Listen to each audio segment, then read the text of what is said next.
আসসালামু আলাইকুম। আজকের ক্লাসে আপনাদের সবাইকে স্বাগত জানাচ্ছি। কেমন আছেন সবাই? ওয়ালাইকুম আসসালাম। জি আলহামদুলিল্লাহ ভালো আছি। আপনারা কেমন আছেন? অনুরাধা রায়, আদাব। আচ্ছা, সব কিছু ক্লিয়ার শোনা যাচ্ছে কিনা এবং দেখা যাচ্ছে কিনা আমাকে একটু কমেন্ট করে জানাবেন, আমরা ক্লাস শুরু করে দিব। সব কিছু ক্লিয়ার শোনা যাচ্ছে কিনা এবং দেখা যাচ্ছে কিনা কাইন্ডলি একটু কমেন্ট করে জানাবেন। জি আলহামদুলিল্লাহ ভালো আছি। আপনারা কেমন আছেন? ওয়ালাইকুম আসসালাম। সব কিছু ক্লিয়ার শোনা যাচ্ছে কিনা এবং দেখা যাচ্ছে কিনা একটু কাইন্ডলি কমেন্ট করে জানান।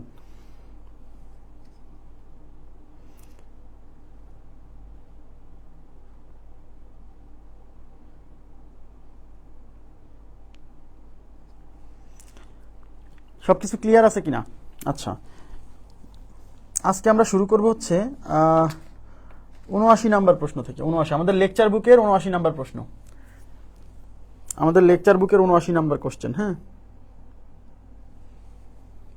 মনে হচ্ছে ক্যামেরাটা একটু এদিকে সরে গেছে মনে হচ্ছে, কেমন যেন। আচ্ছা, ওইদিকে বেশি দূর যাওয়া যাবে না। আচ্ছা, ক্লিয়ার বলছেন, থ্যাংক ইউ। ৭৯ নাম্বার প্রশ্ন থেকে শুরু করব।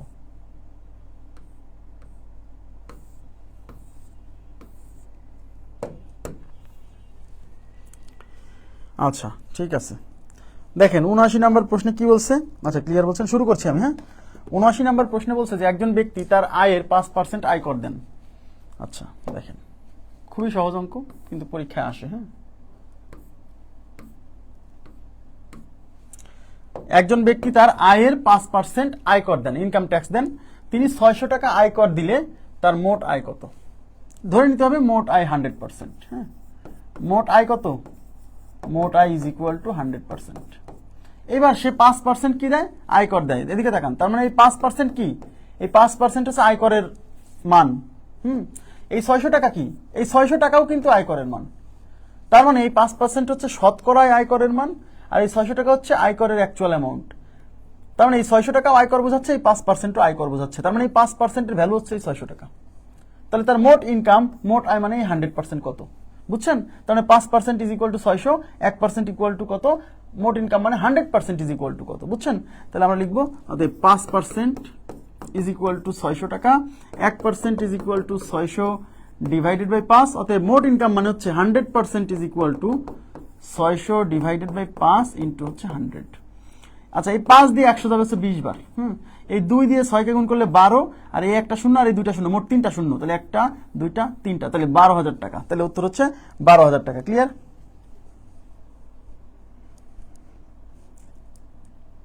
না, লেকচার বুক যদি হার্ড কপি নেন তাহলে কিনে নিতে হবে। হ্যাঁ, আর পিডিএফ এই শতকরা মানে প্রত্যেকটা চ্যাপ্টার যখন শুরু হয় তখন সেই চ্যাপ্টারের প্রথম ক্লাসের ক্যাপশনে পিডিএফ দেওয়া থাকে। হ্যাঁ, পিডিএফ ফ্রি পাবেন। আচ্ছা ক্লিয়ার? আচ্ছা, ৭৯ পরে আমি চলে যাবো ৮৭ নাম্বার প্রশ্ন।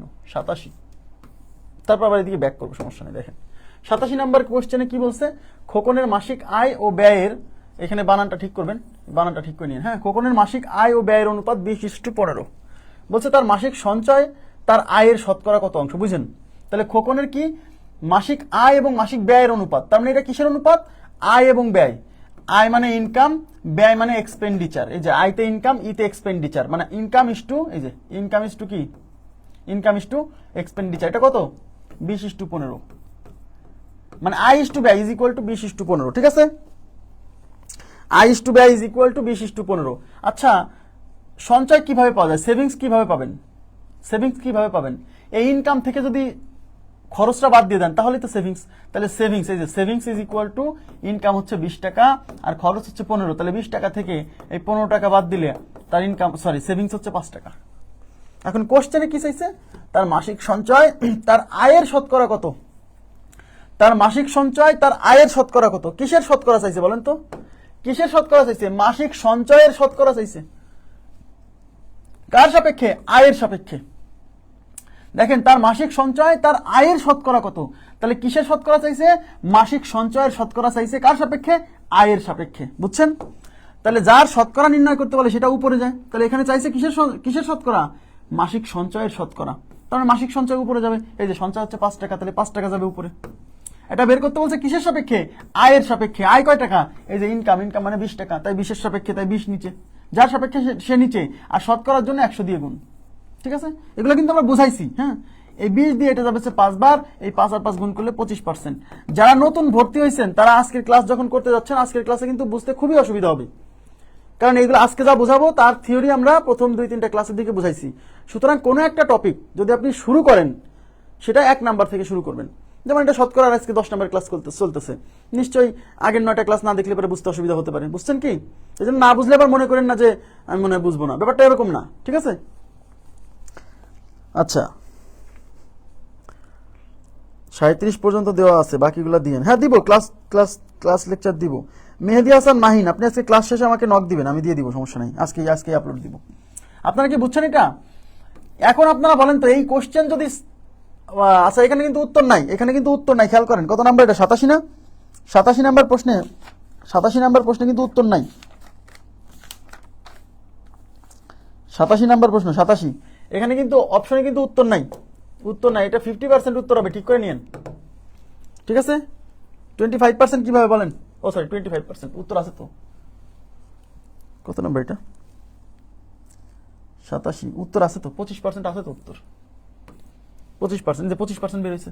আচ্ছা, এই কোশ্চেনটা যদি সবাই একটু তাকান তো, এই কোশ্চেনটা যদি বলতো যে তার মাসিক সঞ্চয়, এটার উত্তর কত হতে বলেন তো দেখি, পারেন কিনা? যে তার মাসিক সঞ্চয়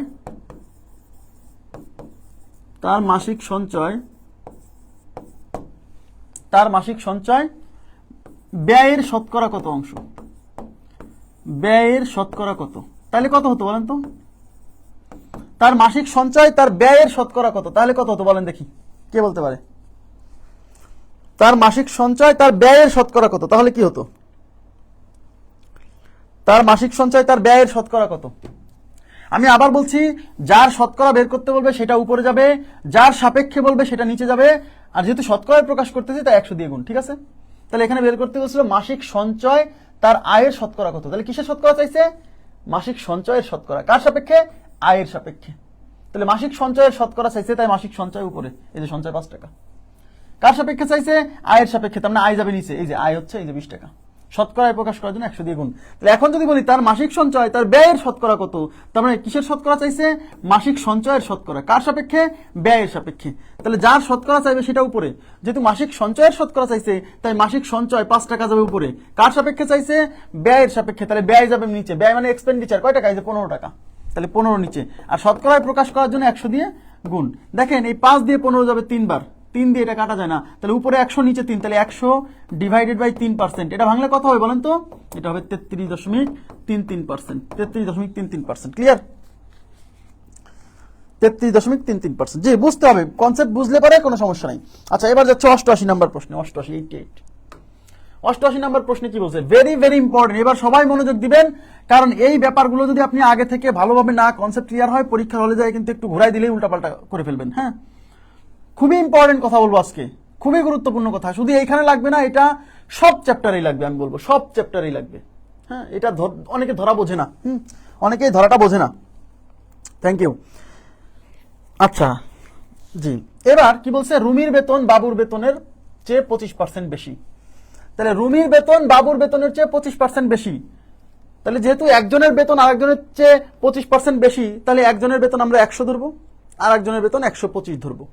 এখন এইখানে অনেকেই বোঝে না যে কার বেতনটা 100 ধরবো, সবাই মনোযোগ দিন, কার বেতনটা 100 ধরবো, এই জায়গাটা অনেকেই বোঝে না যে কার বেতনটা 100 ধরবো। মনে রাখবেন, যার বেতনের বর্ণনা দেওয়া থাকবে তারটা 100 ধরবো না, যার সাপেক্ষে বেতনের বর্ণনা দেওয়া থাকবে তারটা 100 ধরতে হবে সবসময়, অলওয়েজ।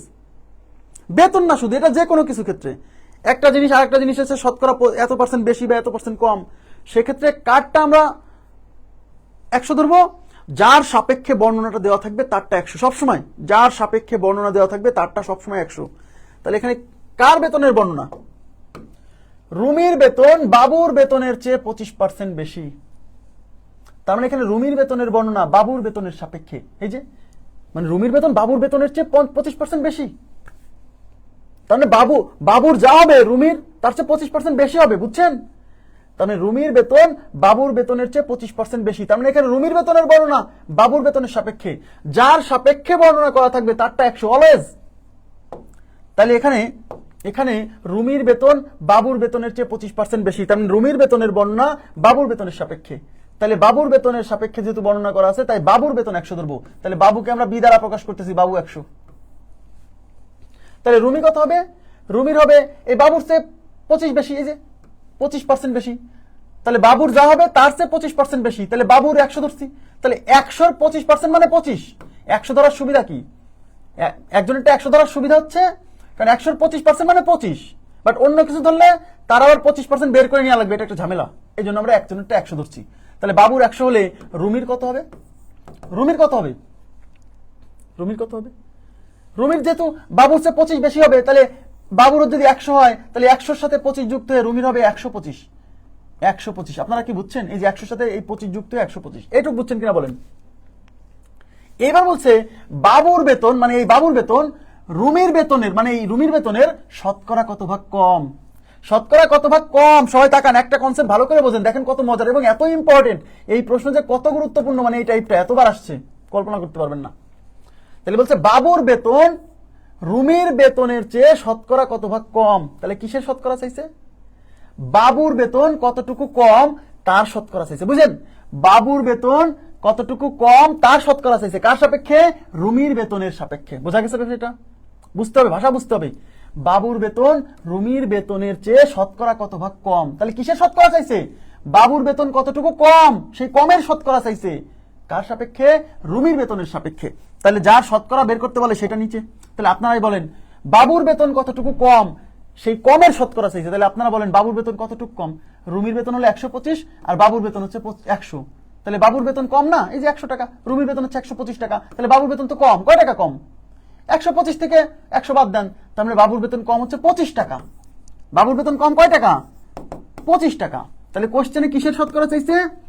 বাবুর বেতন কতটুকু কম সেই কমের শতকরা চাইছে, যার শতকরা চাইবে সেটা উপরে। তাহলে বাবুর বেতন কতটুকু কম সেই কমের শতকরা চাইছে, তাই এই যে কম অংশটা, এই যে কম হচ্ছে 25 টাকা, তাহলে 25 যাবে উপরে। আর এটা কার সাপেক্ষে বের করতে বলছে? বাবুর বেতন শতকরা কতটুকু কম রুমির বেতনের সাপেক্ষে, তার মানে বের করতে বলছে রুমির বেতনের সাপেক্ষে, তাই রুমির বেতন নিচে। তাহলে রুমির বেতন মানে 125, এটা যাবে নিচে। আর যেহেতু শতকরা প্রকাশ করতে বলছে 100 দিয়ে গুণ, ক্লিয়ার? এই 5 দিয়ে 25 যাবে, 5 দিয়ে 125 5 বার, 5 25 125, 5 দিয়ে 100 যাবে 20 বার, তাহলে উত্তর হচ্ছে 20%। যদি এগুলো না বোঝেন যে কোনটা উপরে যাবে কোনটা নিচে যাবে, এইটা না বোঝা পর্যন্ত শতকরার জিনিস ক্লিয়ার হবে না। আমি আবার বলছি,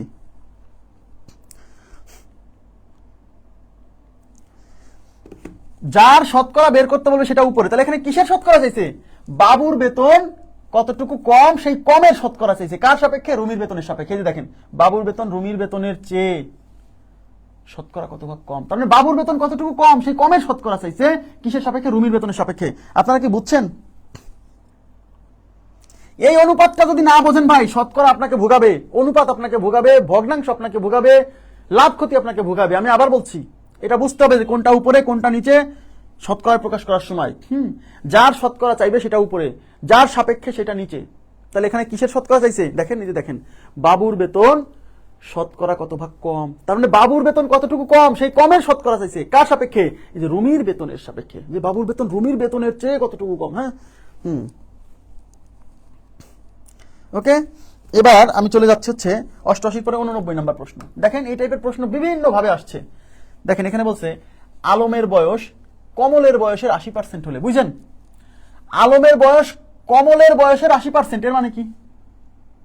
80% বেশি না, কিন্তু আগের অঙ্কে ছিল যে একজনেরটা আরেকজনের চেয়ে 25% বেশি, আর এখানে কিন্তু বলছে আলমের বয়স কমলের বয়সের 80%।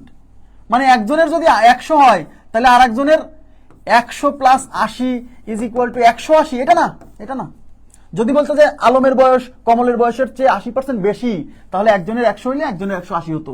কিন্তু এখানে বলছে আলমের বয়স কমলের বয়সের 80%, মানে একজনের যদি 100 হয় আর একজনের হবে এই 100 এর 80%, মানে একজনের 80 হবে শুধু। এখানে তো বলে নাই যে আলমের বয়স কমলের বয়স হচ্ছে 80% বেশি, বলছে আলমের বয়স কমলের বয়সের 80%, মানে একজনের 100 হলে আর একজনের 80। এখন প্রশ্ন হচ্ছে কার 100 হবে কার 80 হবে, এই ব্যাপারটা ইম্পর্টেন্ট। আচ্ছা দেখেন, আলমের বয়স কমলের বয়সের 80%, তাহলে এখানে কার বয়সের বর্ণনা বলেন, এদিকে তাকান প্লিজ। কার বয়সের বর্ণনা? আলমের বয়সের বর্ণনা। কার সাপেক্ষে? যে কমলের বয়সের সাপেক্ষে, যে আলমের বয়সটা হচ্ছে কমলের বয়সের 80%। তার মানে আলমের বয়সের বর্ণনা কমলের বয়সের সাপেক্ষে, তাহলে যার সাপেক্ষে বর্ণনা থাকবে তাকে 100 ধরবেন। তাহলে এখানে কমলের বয়সের সাপেক্ষে বর্ণনা, তাই কমলের বয়স কেতে কমল এটাকে ধরবে 100। তাহলে আলমের বয়স কত হবে?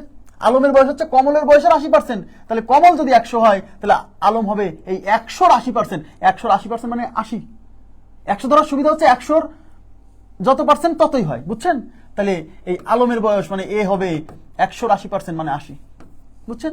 এইবার বলেন, তার মানে কি আমরা বলতে পারি না যে কমলের বয়স 100, আলমের বয়স 80? তাহলে কার বয়স কম? আলমের বয়স কম। কতটুকু কম? 100 থেকে 80 বাদ দেন, 20 কম। হ্যাঁ 20 কম। তার মানে আলম, যে Kamal minus Alam is equal to 100 minus 80 is equal to 20। তার মানে আলমের বয়স হচ্ছে 20 বছর কম। কার চেয়ে? কমলের চেয়ে। কোশ্চেনে কি চাইছে? কমলের বয়স, এই যে কমলের বয়স মানে এটা, আলমের বয়সের শতকরা কত? আচ্ছা কমের শতকরা চাইনি, এবার দরকার নেই, কমের শতকরা চাইনি। কোশ্চেনে বলছে কমলের বয়স। কমলের বয়স মানে কার? কমলের বয়স মানে এইটা। আলমের বয়সের শতকরা কত? তাহলে কিসের শতকরা চাইছে? কমলের বয়সের শতকরা। দেখেন এই যে কমলের বয়সের শতকরা চাইছে কার সাপেক্ষে? আলমের বয়সের সাপেক্ষে। তাহলে যার শতকরা চাইবে সেটা উপরে, যার সাপেক্ষে সেটা নিচে। তাহলে এখানে কিসের শতকরা চাইছে? কমলের বয়সের শতকরা। কমলের বয়সের শতকরা। এবার কিন্তু কমলের বয়স আলমের বয়স হচ্ছে কতটুকু বেশি সেটার শতকরা চাইনি, এবার হচ্ছে কমলের বয়স আলমের বয়সের শতকরা কত। তার মানে কমলের বয়সের শতকরা চাইছে, মানে কমলের বয়স মানে এটার শতকরা চাইছে কার সাপেক্ষে? আলমের বয়সের সাপেক্ষে, মানে এটার সাপেক্ষে। তাহলে যার শতকরা চাইবে সেটা উপরে। তাহলে কমলের বয়সের শতকরা চাইছে, তাহলে কমলের বয়স উপরে, কমলের বয়স মানে 100 উপরে। কার সাপেক্ষে চাইছে? আলমের বয়সের সাপেক্ষে, মানে আলমের বয়স মানে 80, এটা যাবে নিচে। শতকরার জন্য 100 দিয়ে গুণ। আচ্ছা দেখেন, এই শূন্য দিয়ে এই শূন্য কাটা, 2 দিয়ে কাটা যায়, 2 দিয়ে এটা কাটলে যাবে 4 বার, 2 দিয়ে এটা কাটলে যাবে 5 বার, 2 দিয়ে কাটছি।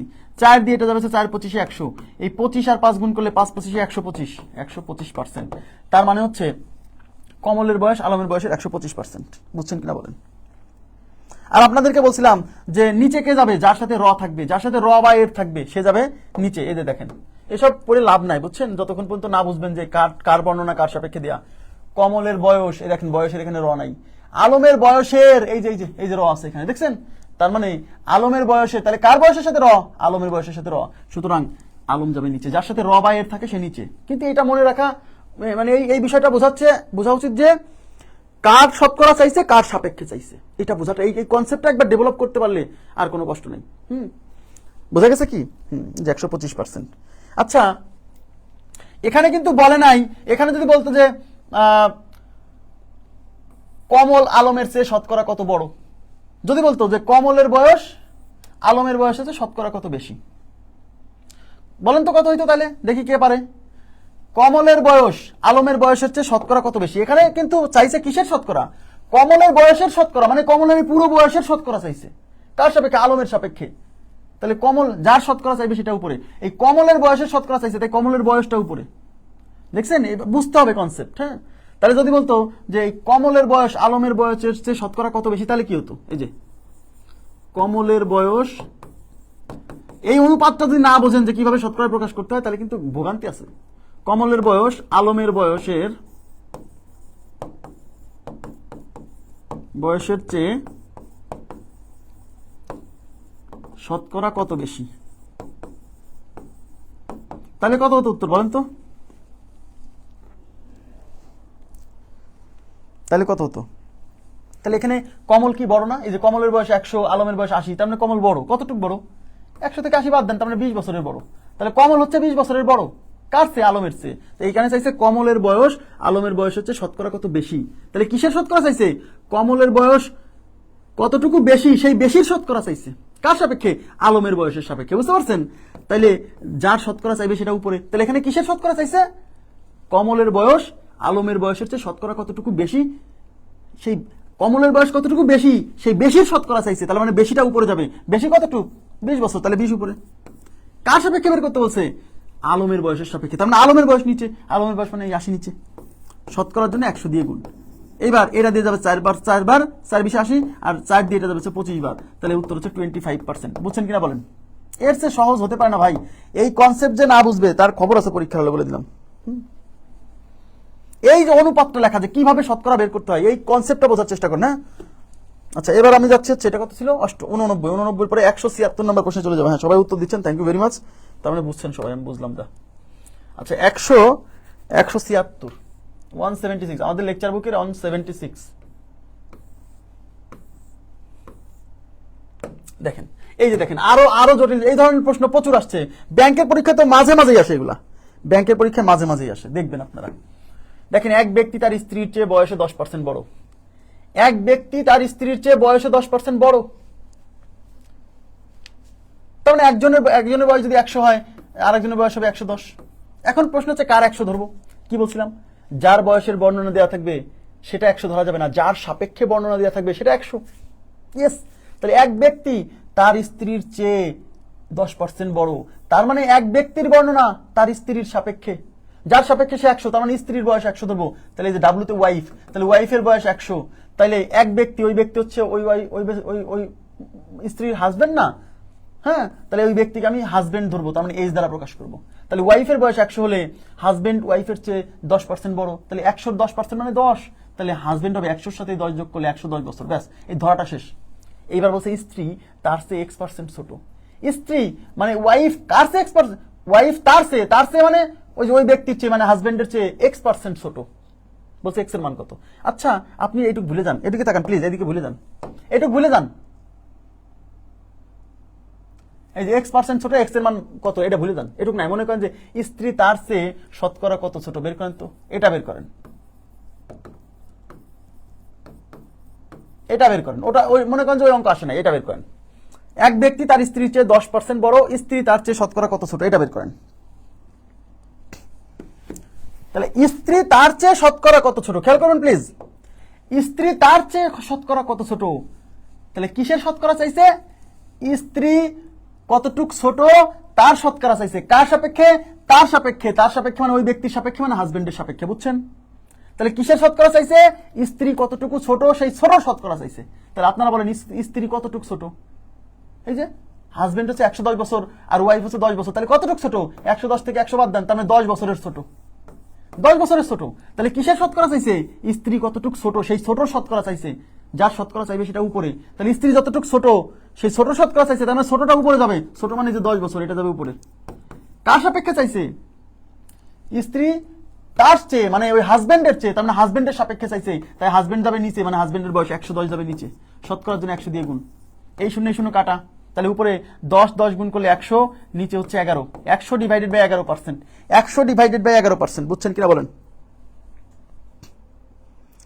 100 ডিভাইডেড বাই 11%। এখন 100 কে 11 দিয়ে ভাগ করেন, যে 100 কে 11 দিয়ে ভাগ করলে 100-র মধ্যে 11 যাবে 9 বার, 9 11 99 থাকবে 1। এবার এই ভাগফল হচ্ছে 9, পাশে দিবেন টান, এই ভাগ শেষ লিখবেন উপরে আর এই ভাজক লিখবেন নিচে, তা 9 × 1 বাই 11%, তাই 9 × 1 বাই 11%, এই যে B number option is right,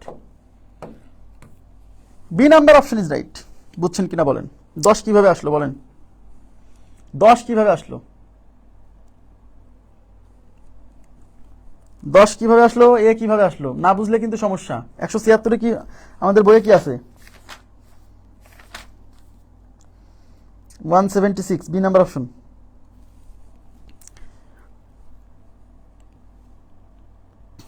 আপনারা কি বুঝছেন 10 কিভাবে আসলো? হ্যাঁ 10 যারা বলতেছেন কি বলতেছেন বলেন তো, কি বুঝতেছেন আপনারা? আগে বুঝতে হবে কি চাইছে, স্ত্রী তার চেয়ে কতটুকু ছোট, শতকরা কতটুকু ছোট, তাহলে কিসের শতকরা চাইছে? স্ত্রী কতটুকু ছোট সেই ছোট শতকরা চাইছে, তাহলে স্ত্রী যতটুকু ছোট সেই ছোট শতকরা চাইছে, তার মানে ওই যতটুকু ছোট সেটা উপরে যাবে। কার সাপেক্ষে চাইছে? ওই তার সাপেক্ষে মানে ওই লোকের সাপেক্ষে মানে হাজবেন্ডের সাপেক্ষে, তার মানে হাজবেন্ডের বয়স নিচে যাবে 110, শতকরা 100 দিয়ে গুণ। হ্যাঁ ঠিক আছে। এখন এই কোশ্চেনটা মূলত এইবার তাকান, স্ত্রী তার চেয়ে X% ছোট, মানে সোজা কথা স্ত্রী তার চেয়ে শতকরা কত ছোট, এইটা না বলে বলতেছে স্ত্রী তার চেয়ে X% ছোট, তাহলে X এর মান কত? তার মানে আসলে স্ত্রী তার চেয়ে কতটুকু ছোট সেইটাই চাইছে, কিন্তু সেটাকে উল্লেখ করে দিয়েছে যে সেটা হলো X%। তার মানে আপনি এই যে যেটা বের করছেন না, এই যে এইটাই হলো সেই X, তাহলে X এর মান হচ্ছে 9.1%। তার মানে বিষয়টা অনেকে মনে করতেছে ভাই তার চেয়ে X% ছোট, X এর মান বের করবো। আরে ভাই আমরা বের করবো যে স্ত্রী তার চেয়ে শতকরা কত ছোট সেটা বের করবো, আর সেটাই হচ্ছে X এর মান, কারণ কোশ্চেনে বলে দিয়েছে যে স্ত্রী তার চেয়ে X% ছোট, তার মানে স্ত্রী তার চেয়ে যত পার্সেন্ট ছোট সেটাই কি X এর মান হবে না? তাহলে আমরা বের করবো আসলে স্ত্রী তার চেয়ে শতকরা কত ছোট সেটা বের করবো, হ্যাঁ এটাই এক্স এর মান, তাহলে এক্স এর মান হচ্ছে 9.1/11। ঠিক আছে,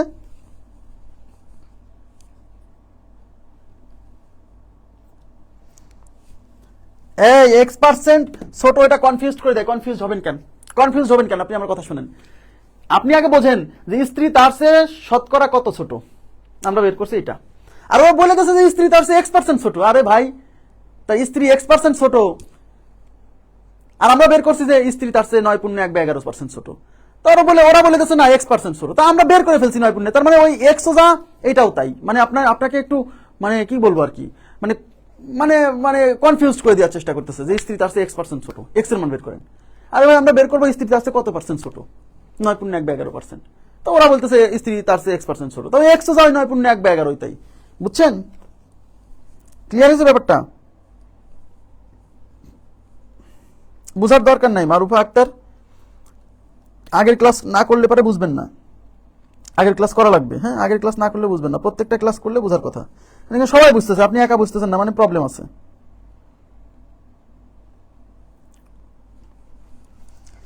176 পর 177, কোনো ক্লাস মিস করবেন না। ক্লাস মিস করলে আর বুঝবেন না, ক্লাস স্টেপ বাই স্টেপ করবেন, প্রত্যেকটা ক্লাস করবেন। আরেকবার কি বুঝাবো ভাই বলেন তো, বলেন আরেকবার কি বুঝাবো, আরেকবার কি বুঝতে চাচ্ছেন? আপনি কি আগের ক্লাস করছেন? আগের ক্লাস যদি করেন আর আগের ক্লাসের ইনফরমেশন যদি মনে থাকে, তো এটা না বোঝার মতো কিছুই নাই। আগে যা পড়াইছি তাই বলতেছি, আগে এগুলো বুঝাইছি যে কিভাবে শতকরা বের করতে, যার শতকরা বের করতে সেটা উপরে, যার সাপেক্ষে সেটা নিচে, শতকরা দিন 100 দিয়ে গুণ। এখানে কিসের শতকরা চাইছে? স্ত্রী কতটুকু ছোট তার শতকরা চাইছে, মানে স্ত্রী কতটুকু ছোট সেই ছোট অংশের শতকরা চাইছে। কার সাপেক্ষে? হাজবেন্ডের সাপেক্ষে, বুঝলি? তার সাপেক্ষে মানে ওই ব্যক্তির সাপেক্ষে। তাহলে স্ত্রী কতটুকু ছোট?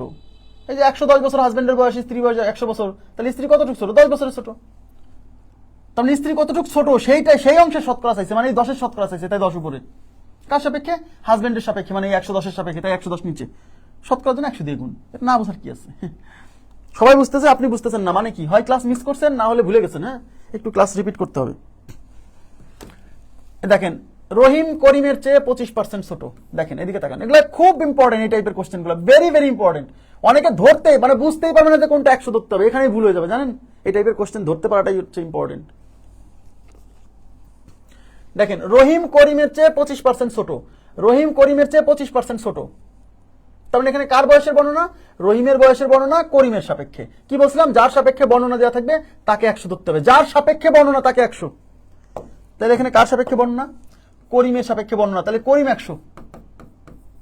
হ্যাঁ, আর রহিম কেমন? রহিম করিমের চেয়ে 25% ছোট। তার মানে রহিমের বয়স হবে এই করিমের বয়স হচ্ছে 25% ছোট। তাহলে 100-র 25% মানে 25। তাহলে করিমের বয়স যদি 100 হয়, তাহলে রহিমের বয়স এই 25% ছোট হবে। তাহলে 100 থেকে 25 বাদ দিলে 75%। তার মানে রহিম হবে হচ্ছে 100 - 25, মানে রহিমের বয়স 75। এটুকু বুঝছেন? এবার বলছে করিম রহিমের চেয়ে শতকরা কত বড়, বোঝেন? করিম রহিমের চেয়ে শতকরা কত বড়, তাহলে কিসের শতকরা চাইছে বলেন?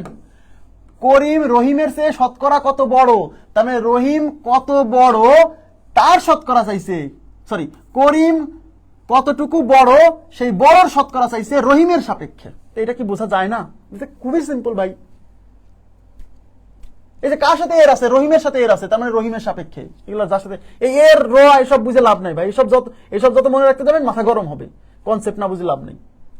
করিম রহিমের চেয়ে শতকরা কত বড়, তার মানে এখানে কিসের শতকরা চাইছে? করিম কতটুকু বড় তার শতকরা। কার সাপেক্ষে? রহিমের সাপেক্ষে। তাহলে কিসের শতকরা চাইছে? করিম কতটুকু বড় তার শতকরা চাইছে। তাহলে করিম কতটুকু বড়? তাহলে করিমের বয়স 100, রহিমের বয়স 75। তাহলে করিম কতটুকু বড়? 100 থেকে 75 বাদ দিলে করিম বড় হলো 25 বছরের বড়। তাহলে কিসের শতকরা চাইছে? করিম কতটুকু বড় তার শতকরা চাইছে। তাহলে যার শতকরা চাইবে সেটা উপরে। তাহলে করিম কতটুকু বড় সেই বড় অংশের শতকরা চাইছে, মানে এই 25-এর শতকরা চাইছে, তাই 25 উপরে। কার সাপেক্ষে? রহিমের সাপেক্ষে। তাই রহিম নিচে যাবে, রহিম কত? 75। তাহলে এটা নিচে, শতকরার জন্য 100 দিয়ে গুণ, ব্যাস। এই 25 দিয়ে যাবে 3 বার, তাহলে উপরে 100 নিচে 3, তাহলে 100/3%। 100/3%, তার মানে 33 100/3 মানে 33.33, 33.33%। কি বোঝেন না বলেন?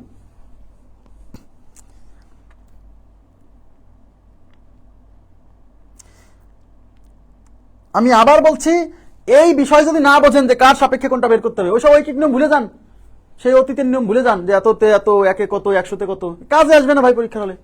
এই যে যা বোঝাচ্ছে এই শতকরা বের করার এই টেকনিক, যার শতকরা বের করবেন সেটা উপরে, যার সাপেক্ষে সেটা নিচে, শতকরার জন্য 100 দিয়ে গুণ, এটা বুঝতে হবে। হ্যাঁ, দেখি কি বুঝছেন, আমি একটা অঙ্ক দেই। এটা করেন তো, এক্স ওয়াই এর চেয়ে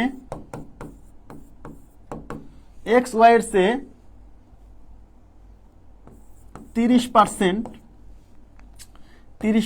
বড়, 30% বড়, ওয়াই এক্স এর চেয়ে শতকরা কত ছোট? করেন তো দেখি, দেখি বুঝবো, এখন বুঝতে পারবো শতকরা কত ছোট।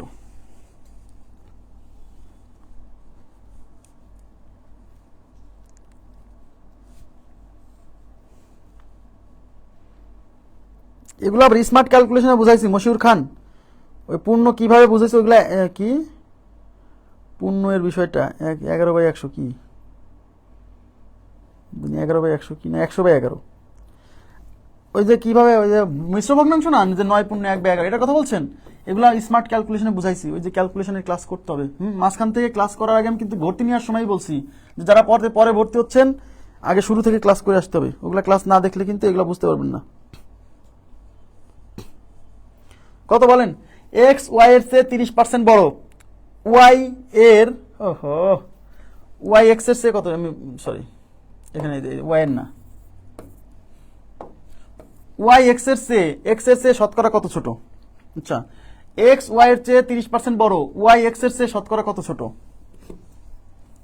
তাহলে আগে ধরেন দেখি কে পারে আগে উত্তর দিতে পারে, কে দেখি।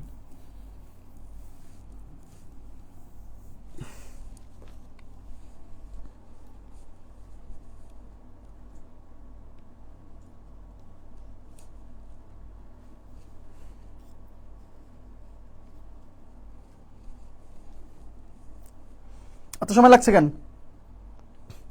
এক্স ওয়াই এর চেয়ে 30% বড় এর মানে কি বলেন? তাহলে কারটাকে 100 ধরবেন, এক্স ওয়াই এর চেয়ে 30% বড়, তার মানে এখানে এক্স এর বর্ণনা ওয়াই এর সাপেক্ষে, তাই ওয়াই 100 ধরবেন, ওয়াই ইজ ইকুয়াল টু 100।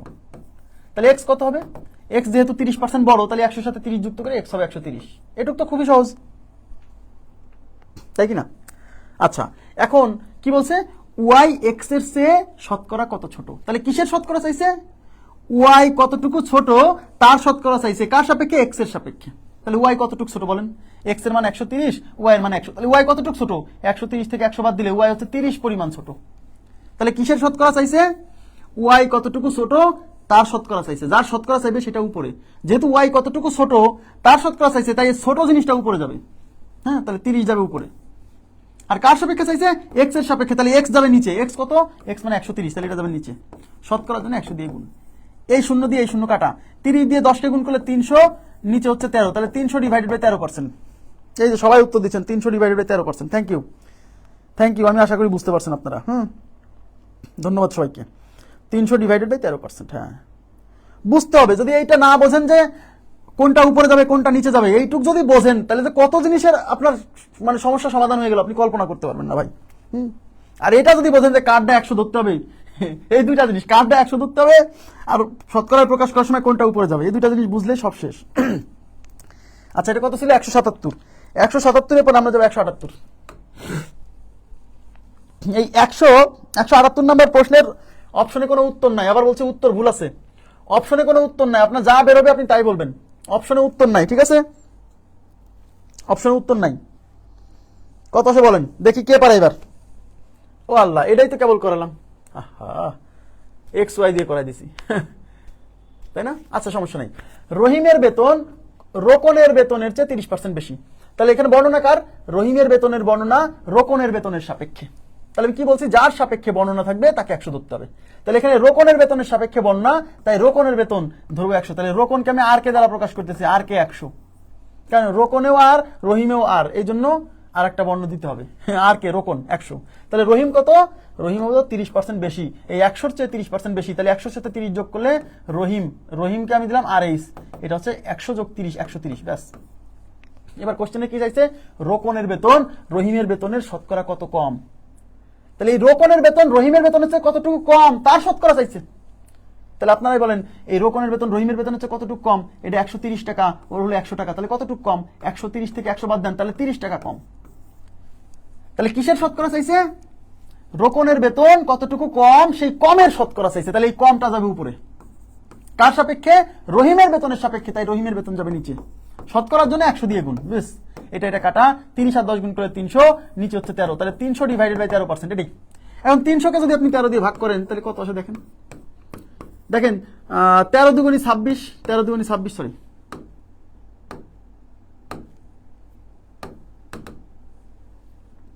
13 দুগুণী 26, থাকলো 4, এই শূন্য নিয়ে আসলাম, 3 13 39, 3 13 39, এখানে থাকলে 1। তাহলে এই যে মিশ্র ভগ্নাংশ কিভাবে প্রকাশ করতে হয়, এই ভাগফলটা আগে লিখতে হয়, তারপরে মাঝখানে একটা টান দিতে হয়, এই ভাগশেষটা উপরে আর এই ভাজকটা নিচে, ব্যাস। তাহলে 23 পূর্ণ 1/13%, 23 পূর্ণ 1/13%। আমি বুঝতে পারি না যে 178 নম্বর অঙ্কটাই আমি ওখানে লিখে ফেলছি। হ্যাঁ, তাহলে আমি আশা করছি আপনারা এই ব্যাপারটা পারবেন। হ্যাঁ, এই ব্যাপারটা পারবেন। আচ্ছা, এখন আপনাদেরকে এই প্রশ্নটা যদি বলতো, খেয়াল করেন, এই প্রশ্নটা যদি বলতো যে রোকনের বেতন রহিমের বেতনের শতকরা কত, রোকনের বেতন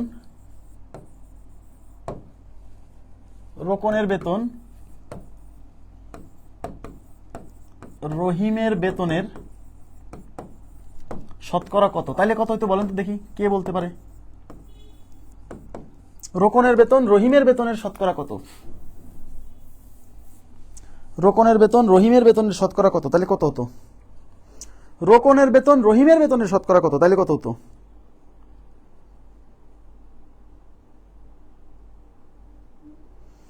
রোকনের বেতন রহিমের বেতনের শতকরা কত?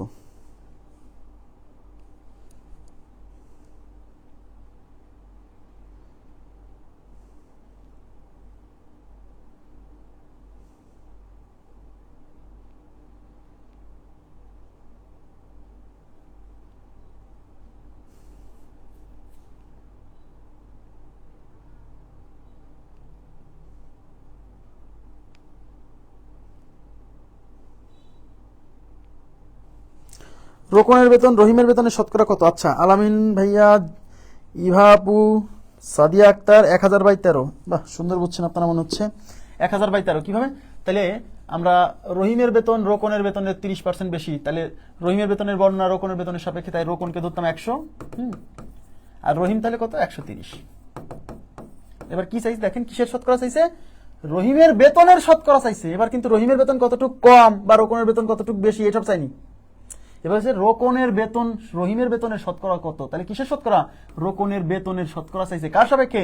রহিমের বেতনের সাপেক্ষে। তাহলে যার শতকরা চাইবে সেটা উপরে, যেহেতু রোকনের বেতনের শতকরা চাইছে, তাই রোকনের বেতন এই পুরোটা উপরে যাবে, মানে 100 যাবে উপরে। কার সাপেক্ষে? রহিমের বেতনের সাপেক্ষে। তবে রহিমের বেতন মানে 130-এর সাপেক্ষে, তাহলে 130 নিচে, শতকরার জন্য 100 দিয়ে গুণ, ব্যাস। এটা কাটা, তাহলে উপরে 100 আর 10 গুণ করলে 1000, নিচে হচ্ছে 13, তাহলে 1000 ডিভাইডেড বাই 13%, যা আসে তাই। ঠিক আছে, very good, thank you very much. খুব ভালো লাগতেছে, আপনারা ভালো করে বুঝছেন। 178-এর পরে 179, এই 179-র উত্তরগুলো সব ভুল, 179-র উত্তরগুলো ভুল। হ্যাঁ, উত্তর নাই, অপশনে উত্তর নাই। 178 নাম্বার, এদিকে তাকান, 178 নাম্বার অপশনে যে উত্তরগুলো ছিল না, ওই অপশনগুলো আসলে 179-র। বুঝছেন, 178-এর অপশনগুলো 179-র। এবার করেন, এটা কত হবে? এক ব্যক্তি তার স্ত্রীর চেয়ে 10% বড়, তার স্ত্রীর বয়স তার বয়সের শতকরা কত? দেখেন কি চাইছে, এক ব্যক্তি তার স্ত্রীর চেয়ে বয়সে 10% বড়, তাহলে এখানে কার বয়সের বর্ণনা? এক ব্যক্তির বয়সের বর্ণনা তার স্ত্রীর সাপেক্ষে, তাহলে স্ত্রীর বয়স 100 ধরতে হবে, তার মানে এই যে ওয়াইফ ইজ ইকুয়াল টু 100, তাহলে ওই ব্যক্তি মানে হাজবেন্ড, হাজবেন্ড কত হবে? তাহলে হাজবেন্ড কি স্ত্রীর চেয়ে 10% বড়, তাহলে স্ত্রী 100 হইলে এই 100-র সাথে 10% মানে 10 যুক্ত হয়ে 110%, 110। ঠিক আছে, এবার কোশ্চেনে কি চাইছে? তার স্ত্রীর বয়স তার বয়সের শতকরা কত, তাহলে কিসের শতকরা চাইছে? স্ত্রীর বয়সের শতকরা চাইছে, কার সাপেক্ষে? তার সাপেক্ষে, মানে হাজবেন্ডের সাপেক্ষে। তার মানে স্ত্রীর বয়সের শতকরা বের করতে হবে হাজবেন্ডের সাপেক্ষে, তাহলে যার শতকরা চাইবে সেটা উপরে। তাহলে স্ত্রীর বয়সের শতকরা চাইছে, তাই স্ত্রীর বয়স উপরে, মানে 100 যাবে উপরে। কার সাপেক্ষে? হাজবেন্ডের বয়সের সাপেক্ষে, মানে 110-এর সাপেক্ষে, তাই 110 নিচে, শতকরার জন্য 100 দিয়ে গুণ, ব্যাস। এই শূন্য ক্যান্সেল, 100 আর 10 গুণ করলে 1000, নিচে হচ্ছে 11, তাহলে 1000 ডিভাইডেড বাই 11%। এর চেয়ে সহজ হতে পারে না। 100/11 কিভাবে? 100/11 কিভাবে? 1000 ডিভাইড বাই 11। এই তো বুঝতে পারলে পরে খুব মজা, জানেন। কিন্তু এইগুলা যারা ওই যে বাংলা নিয়মে করে, ঐকিক নিয়মে করে, যে এততে বাড়ে এত, এততে এত, একে কত, 100-তে কত, খবর আছে। যদি কেউ এটা না বোঝে যে শতকরা যেভাবে প্রকাশ করতে হয়, যারটা বের করতে বলবে, যার শতকরা চাইবে সেটা উপরে, যার সাপেক্ষে সেটা নিচে, এখানে যদি অনুপাতটা লিখতে না পারে বুঝে, তাহলে করে আসা লাগবে না এসব অঙ্ক। হ্যাঁ, থ্যাংক ইউ। এবার আমরা চলে যাবো হচ্ছে 179 পরে আমরা যাবো 170 নম্বর প্রশ্নে চলে যাচ্ছি। 170 দেখেন, কাগজের পূর্ব মূল্য, কাগজের বর্তমান মূল্য, ভেরি ভেরি ইম্পর্টেন্ট কোশ্চেন, অনেকবার আসছে। কাগজের পূর্ব মূল্য, কাগজের বর্তমান মূল্য, এখানে মনে হয় 179 মানে উত্তর নাই, আমি একটু দেখে নিচ্ছি। 170 কিন্তু উত্তর নাই, এখানে উত্তর নাই, আপনারা করেন, এটা উত্তর নাই, এখানে অপশনে উত্তর নাই। আচ্ছা, বলছে কাগজের পূর্ব মূল্য, কাগজের বর্তমান মূল্য 2:3, তার মানে পূর্ব মূল্য হচ্ছে 2 টাকা, বর্তমান মূল্য হচ্ছে 3 টাকা। এটা এই যে 2:3, এই 2:3 কিসের অনুপাত? এই যে পূর্ব মূল্য ইস্টু বর্তমান মূল্য, পূর্ব মূল্য ইস্টু বর্তমান মূল্য হচ্ছে 2:3। তার মানে পূর্ব মূল্য 2 টাকা হলে বর্তমান মূল্য 3 টাকা, তার মানে দাম বাড়ছে। বোঝা যাচ্ছে না? দাম বাড়ছে, কারণ পূর্ব মূল্য 2 টাকা ছিল, বর্তমান মূল্য 3 টাকা, তাহলে দাম বাড়ছে। তাহলে দাম বাড়ছে কত বলেন তো? দাম বৃদ্ধি পেয়েছে কয় টাকা বলেন? দাম বৃদ্ধি কত? এই যে বর্তমান মূল্য থেকে পূর্ব মূল্য বাদ দেন, তাহলে বর্তমান মূল্য 3 টাকা, পূর্ব মূল্য 2 টাকা, তাহলে বাদ দিলে কত? 1 টাকা। তাহলে দাম বৃদ্ধি 1 টাকা। এখন কি চাইছে বলেন? পূর্বের তুলনায় কাগজের মূল্য শতকরা কত বৃদ্ধি পেয়েছে? তাহলে কিসের শতকরা চাইছে? মূল্য কতটুকু বৃদ্ধি পেয়েছে তার শতকরা চাইছে। এই যে বোঝেন, মূল্য কতটুকু বৃদ্ধি পেয়েছে তার শতকরা চাইছে, মানে মূল্য বৃদ্ধির শতকরা কিসের সাপেক্ষে? পূর্ব মূল্যের সাপেক্ষে। বুঝছেন? তাহলে যার যার শতকরা বের করতে বলবে সেটা উপরে, তাহলে কিসের শতকরা চাইছে? মূল্য কতটুকু বৃদ্ধি পাইছে সেই বৃদ্ধির শতকরা, তাহলে বৃদ্ধিটা যাবে উপরে, মানে 1 টাকা যাবে উপরে। কার সাপেক্ষে? পূর্ব মূল্যের সাপেক্ষে। পূর্ব মূল্য মানে কত? এই যে পূর্ব মূল্য মানে 2 টাকা, তাহলে 2 টাকা যাবে নিচে, শতকরার জন্য 100 দিয়ে গুণ, এটা দিয়ে এটা কাটলে 50%, তাহলে আমাদের উত্তর হচ্ছে 50%। ঠিক আছে, ওকে। এখন এই কোশ্চেনে যদি প্রশ্নকর্তা বলতো পূর্ব মূল্য না বলে যদি বলতো বর্তমান মূল্যের সাপেক্ষে, বর্তমান মূল্যের তুলনায় কাগজের মূল্য শতকরা কত বৃদ্ধি পেয়েছে, যদি প্রশ্ন এরকম আসতো, কি হতো বলেন তো দেখি? তাহলে উত্তর কত হতো বলেন তো? এই অঙ্কটা যদি এরকম আসতো, এই পূর্ব মূল্য না তুলে বলতো যে বর্তমান মূল্যের তুলনায়, বর্তমানের তুলনায় কাগজের মূল্য শতকরা কত বৃদ্ধি পেয়েছে যদি বলতো, তাহলে কত হতো? বর্তমান মূল্যের তুলনায় কাগজের মূল্য শতকরা কত বৃদ্ধি পেয়েছে। আপনারা যারা আগেই 33% দিলেন তারা কি বুঝে দিলেন বলেন? বর্তমান মূল্যের তুলনায় কাগজের মূল্য শতকরা কত বৃদ্ধি পেয়েছে, তার মানে কিসের শতকরা চাইছে? মূল্য কতটুকু বৃদ্ধি পাইছে সেই মূল্য বৃদ্ধির শতকরা। মূল্য বৃদ্ধির শতকরা মানে মূল্য বৃদ্ধি যাবে উপরে, তাহলে মূল্য বৃদ্ধি 1 টাকা উপরে। কার সাপেক্ষে? বর্তমান মূল্যের সাপেক্ষে। বর্তমান মূল্য মানে 3 টাকার সাপেক্ষে, তাই 3 নিচে, শতকরার জন্য 100 দিয়ে গুণ। 100 divided by 3%, 100 divided by 3%, 100 by 3 মানে 33.33। C number option is right, সেক্ষেত্রে সি নাম্বার অপশন উত্তর হতো। ঠিক আছে, ওকে, সেক্ষেত্রে সি নাম্বার অপশন উত্তর হতো। নেক্সট, আচ্ছা এটা কত? 170 পরে আমরা চলে যাবো 171। দেখেন, যদি ফোন কলের পূর্ব মূল্য ও বর্তমান মূল্যের অনুপাত 5:3 হয়, ফোন কল মানে আমরা যে ফোনে কথা বলি না, সেই ফোন কলের মূল্য, বর্তমান মূল্য, পূর্ব মূল্য এবং বর্তমান মূল্যের অনুপাত 5:3, মানে পূর্বে যদি 5 টাকা লাগতো এখন লাগে 3 টাকা, দাম কমছে। কল রেটের দাম কমে গেছে না, যখন প্রথম মোবাইল ফোন আসে তখন 1 মিনিট কথা বলতে লাগতো আমাদের 8 টাকা 10 টাকা, আস্তে আস্তে সেটা 5 টাকায় নামছে, তারপরে 3 টাকায় নামছে, তারপরে 2 টাকায় নামছে, 1 টাকায় নামছে, তারপরে একসময় 30 পয়সায় নেমে গেছিল, মনে করে দেখেন, কিছুদিন আগেও। হ্যাঁ, আবার অবশ্য বাড়ছে। ওকে, তাহলে কি বলছে? কোন যদি ফোন কলের পূর্ব মূল্য ও বর্তমান মূল্যের অনুপাত 5:3, তার মানে এই যে 5:3 এটা হচ্ছে পূর্ব মূল্য এবং বর্তমান মূল্যের অনুপাত। পূর্ব মূল্য, তাহলে পূর্ব মূল্য 5 টাকা হলে বর্তমান মূল্য 3 টাকা, তাহলে মূল্য কি কমছে না? ইয়েস। কয় টাকা কমছে? 5 থেকে 3 বাদ দেন, 5 - 3 = 2 টাকা, তাহলে মূল্য হ্রাস পাইছে 2 টাকা। এখন কোশ্চেনে কি বলছে? তবে পূর্বের কল রেটের তুলনায় বর্তমান কল রেট শতকরা কত হ্রাস পেয়েছে, তাহলে কিসের শতকরা চাইছে বলেন? কল রেট হ্রাস পেয়েছে কতটুকু, সেই হ্রাসের শতকরা চাইছে, মানে কল রেট কতটুকু কমছে সেই কমের শতকরা চাইছে। তাহলে কল রেট কমছে 2 টাকা, তার মানে 2 টাকা এই কমের শতকরা চাইছে। কার সাপেক্ষে? এই যে পূর্ব কল রেটের তুলনায়, মানে পূর্ব কল রেটের সাপেক্ষে। বুঝছেন? তাহলে কিসের শতকরা চাইছে? কল রেট কতটুকু কমছে সেই কমের শতকরা চাইছে। কতটুকু কমছে? 2 টাকা, তাহলে 2 টাকা যাবে উপরে। কার সাপেক্ষে? পূর্বের কল রেটের সাপেক্ষে। পূর্বের কল রেট মানে 5 এর সাপেক্ষে, তাই 5 নিচে, শতকরার জন্য 100 দিয়ে গুণ। এই 5 দিয়ে 100 কাটলে 20 বার যাবে, এই 20 আর 2 গুণ করলে 40%, তাহলে আমাদের উত্তর হচ্ছে 40%। আচ্ছা ঠিক আছে, শোনেন একটা কথা এখানে বলে রাখি, সেটা হচ্ছে অনেক সময় কিন্তু বলবে না যে পূর্বের কল রেটের তুলনায় কতটুকু হ্রাস পেয়েছে, এটা বলবে না। অনেক সময় বলবে কল রেট শতকরা কত হ্রাস পেয়েছে, একদম হুবহু, খালি এইটুক বাদ দিয়ে দিবে। দেখেন, তবে এই পূর্বের কল রেটের তুলনায় এইটুক বাদ, এই যে এইটুক বাদ দিয়ে, মানে কোশ্চেন এরকম আসবে, তবে কল রেট শতকরা কত হ্রাস পেয়েছে। এরকম আসতে পারে, তবে কল রেট শতকরা কত হ্রাস পেয়েছে, বা তবে মূল্য শতকরা কত বৃদ্ধি পেয়েছে, বলে দিবে না যে পূর্বের তুলনায় পরের তুলনায়, এটা কিছুই বলবে না। যখন কিছু বলবে না তখন অবশ্যই হিসাব করতে হবে পূর্ব মূল্যের সাপেক্ষে, সবসময়। কিছু না বলা থাকলে পূর্ব মূল্যের সাপেক্ষে হিসাব করতে হবে, আর যখন বলে দিবে রেফারেন্স হিসেবে কিছু উল্লেখ করে দিবে তখন যার কথা বলবে তার সাপেক্ষে বের করতে হবে। ঠিক আছে, ওকে। আচ্ছা, এটা কত নাম্বার ছিল? 171। এরপরে আমরা চলে যাব হচ্ছে 165, 165।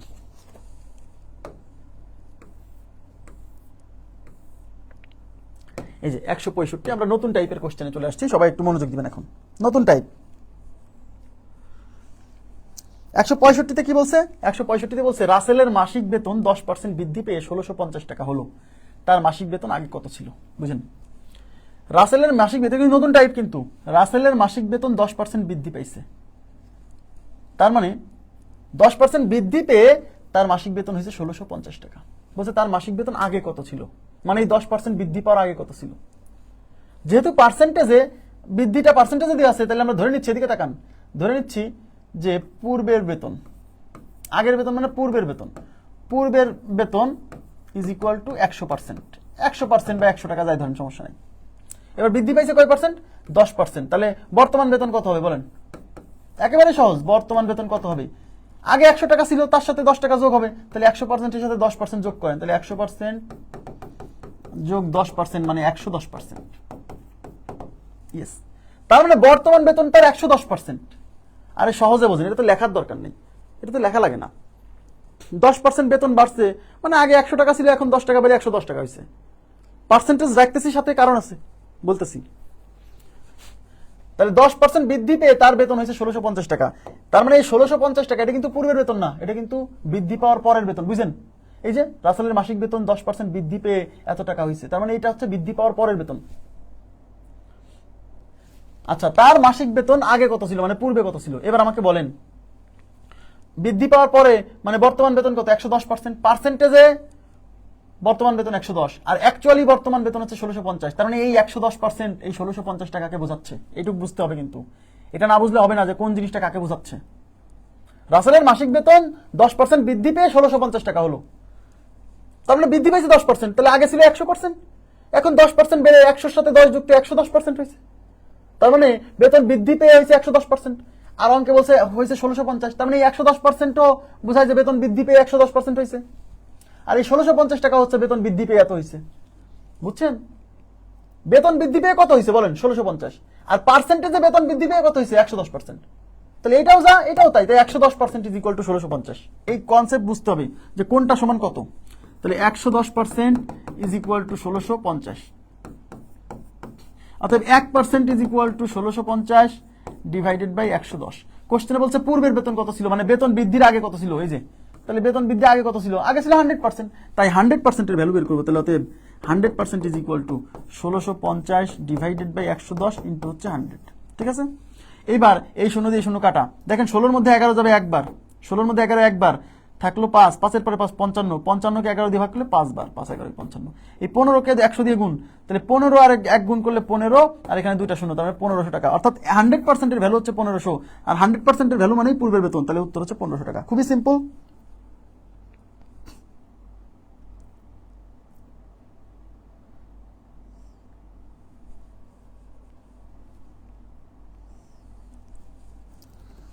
বোঝা গেছে? খুবই সিম্পল, খুবই সিম্পল, 100% ভ্যালু। এখন এই যে কনসেপ্টটা বুঝালাম, এই কনসেপ্টটা কিন্তু খুবই জরুরি একটা কনসেপ্ট। এই কনসেপ্টটা আমাদের লাগবে, শুধু এইখানে না, অনেক জায়গাতে লাগবে। এই জন্য এই কনসেপ্টটা ফেলে দেওয়া যাবে না। কিন্তু আমরা এর চেয়েও সহজে অনেক দ্রুত সময়ের মধ্যে এই অঙ্কটা সলভ করে ফেলবো। কিভাবে দেখেন, দেখেন এদিকে দেখেন, মুছে দিলাম এটা। হ্যাঁ, এটা হচ্ছে মেথড 1। এবার মেথড 2। এই টাইপের কোশ্চেন আসলে মেথড 2 দেখেন, আমরা অনুপাতের কনসেপ্ট ইউজ করব। দেখেন, অনুপাতের কনসেপ্ট ইউজ করব। এই পাশে একটা অনুপাত লিখবো, এই পাশে একটা অনুপাত লিখবো। এখন এদিকে তাকান, রাসেলের মাসিক বেতন 10% বৃদ্ধি পাইছে, তার মানে কি আমি বলতে পারি না পূর্বের বেতন ছিল 100? এই যে পূর্বের বেতন 100, এটা পূর্বের বেতন, তাহলে বর্তমান বেতন বৃদ্ধি পাওয়ার পরে কত হবে বলেন? 10% বাড়ছে, তাহলে 100-র সাথে 10 যোগ করলে 110। তাহলে এখানে কিসের অনুপাত লেখছেন আমাকে বলেন? পূর্বের বেতন ডিভাইডেড বাই পরের বেতন, তাই না? পূর্বের বেতন ডিভাইডেড বাই বেতন বৃদ্ধির পরের বেতন। তাহলে এই পাশে যেহেতু অনুপাতে লিখছেন উপরে পূর্বের বেতন নিচে পরের বেতন, তাহলে এই পাশে অনুপাতে লিখবেন উপরে পূর্বের বেতন নিচে পরের বেতন। এখন আমাকে বলেন বেতন বৃদ্ধির পরের বেতন কত? 1650। তার মানে নিচে বসবে 1650 আর উপরে বসবে পূর্বের বেতন। কেন? কারণ এই পাশে উপরে পূর্বের বেতন লিখছেন, এখানে উপরে পূর্বের বেতন লিখতে হবে। এখন পূর্বের বেতন তো দেওয়া নাই, ওটাই বের করতে বলছে, তাই আমি ধরে নিব পূর্বের বেতনটা এক্স। ব্যাস, এই হলো সেই অঙ্ক, শেষ। এখানেই সমাধান করে ফেলবো। আমার কথা কি বুঝছেন? তার মানে হলো আমরা এই পাশে পূর্ব বাই বর্তমান, এই পাশেও পূর্ব বাই বর্তমান, এই পাশে যে দুইটার অনুপাত লিখবো এই পাশে তো সেই দুইটার অনুপাত লিখতে হবে। তাহলে এটাও পূর্ব বেতন আর পরের বেতনের অনুপাত, এটাও পূর্বের বেতন আর পরের বেতনের অনুপাত, তাই দুইটাই তো সমান। ইয়েস, এবার সমাধান করতে হবে। এই শূন্য দিয়ে এই শূন্য কাটবো, যাতে 11 দিয়ে এটাকে কাটা যায়। 11 দিয়ে 16-র মধ্যে যাবে একবার, থাকলো 5, 5-এর পরে 5 55, 11 দিয়ে 55-কে যাবে 5 বার, এইটা দিয়ে এটা কাটা, শেষ। এখন দেখেন আর গুণ, এই পাশে কিছু নাই মানে অন আছে, এই এক্স আর অন গুণ করলে হবে এক্স, আর এই 15 আর 100 গুণ করলে হবে 1500। তাহলে আমাদের উত্তর হচ্ছে 1500। যদি বোঝেন তাহলে এটা দিয়ে তাড়াতাড়ি হবে, আরো তাড়াতাড়ি হবে। আর যদি আগেরটা বোঝেন তাহলে আগেরটাই করেন, কোনো সমস্যা নেই, প্রবলেম নেই। অনুপাতের কনসেপ্ট ইউজ করা যাবে, এটা মেথড 2, এটাই আমরা করব। অনেক সময় এটা রাখবে। হ্যাঁ, নেক্সট। আচ্ছা, এটা কত? 100 কত ছিল এটা? 166। এখন 166, একজন লোকের বেতন 30% বৃদ্ধি পাওয়ায় তার বেতন 1105 টাকা হয়। একজন লোকের বেতন 30% বৃদ্ধি পাওয়ায় তার বেতন 105 টাকা হয়। তার মানে 105 টাকা কি? 30% বৃদ্ধি পাওয়ার পরের বেতন। তাহলে বলছে তার পূর্বের বেতন কত ছিল? ধরে নেন পূর্বের বেতন ছিল 100%। তাহলে বেতন বৃদ্ধি পাওয়ার পরে কত হবে? এই 100%-এর সাথে যে 30% বাড়ছে যোগ করবেন, তাহলে 100% প্লাস 30%, তাহলে 130%। তার মানে বেতন বৃদ্ধি পাওয়ার পরের বেতন 130%। আর অঙ্কে বলছে বেতন বৃদ্ধি পাওয়ার পরের বেতন হচ্ছে 1105। তাহলে 130% বেতন বৃদ্ধি পাওয়ার পরের বেতন, এটাও বেতন বৃদ্ধি পাওয়ার পরের বেতন, অর্থাৎ এই জিনিসটা এটাকে বোঝাচ্ছে। তাই 130% is equal to 1105। 130% is equal to 1105, অর্থাৎ 1% is equal to 1105 divided by 130। যেহেতু বলছে পূর্বের বেতন কত ছিল, পূর্বের বেতন মানে 100%, বুঝছেন? পূর্বের বেতন মানে 100%, তাহলে অতএব 100% is equal to 1105 divided by 130 into হচ্ছে 100। এবার এই শূন্য দিয়ে এই শূন্য কাটা, 13 দিয়ে কাটবো। দেখেন 13-র নামতা, 7 13-তে 91, 8 13-তে 104। এই যে দেখেন, নামতা না পারলে কিন্তু হবে না। স্মার্ট ক্যালকুলেশনে বলছিলাম 19 পর্যন্ত নামতা ভালোভাবে পারতে হবে। 8 13-তে 104, 110 থেকে 104 গেলে থাকে 6, 6-এর পরে 5 65, 5 13-তে 65, তাহলে এটা হচ্ছে 85 আর 10, তাহলে 850 টাকা। তাহলে 850 টাকা, তাহলে আমাদের উত্তর হচ্ছে 850। 850। আর যদি অনুপাতের কনসেপ্ট ইউজ করেন তাহলে কি করবেন?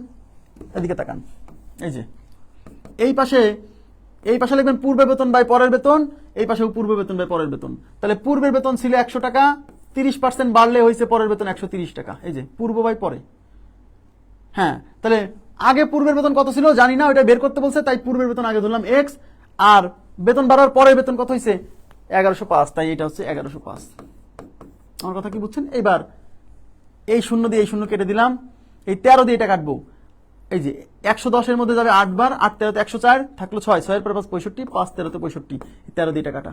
এপাশে কিছু নাই মানে 1 আছে, এক্স আর 1 গুণ করলে এক্স হয়, আর এই 85 আর 10 গুণ করলে 850 হয়। তাহলে উত্তর 850, এক লাইনে শেষ। 850। আচ্ছা, এবার যাচ্ছি আমরা পরেরটাতে। যারা অনুপাতের কনসেপ্ট বোঝে তাদের কাছে এগুলো খুবই সিম্পল একটা ব্যাপার। এখানেও যে অনুপাত এখানেও অনুপাত, দুইটা সমান, ঠিক আছে? নেক্সট, ডালের মূল্য 25% বৃদ্ধি পেলে পূর্বে যে ডালের দাম প্রতি কেজি 72 টাকা ছিল, বর্তমানে এই ডালের প্রতি কেজির মূল্য কত? দেখেন ডালের মূল্য 25% বৃদ্ধি পাইছে, এই দেখেন এদিকে তাকান, 25% বৃদ্ধি পাইছে। তাহলে 25% বৃদ্ধি পাওয়ার আগে ছিল 100 টাকা, প্রতি কেজি ডালের দাম আগে ছিল 100 টাকা।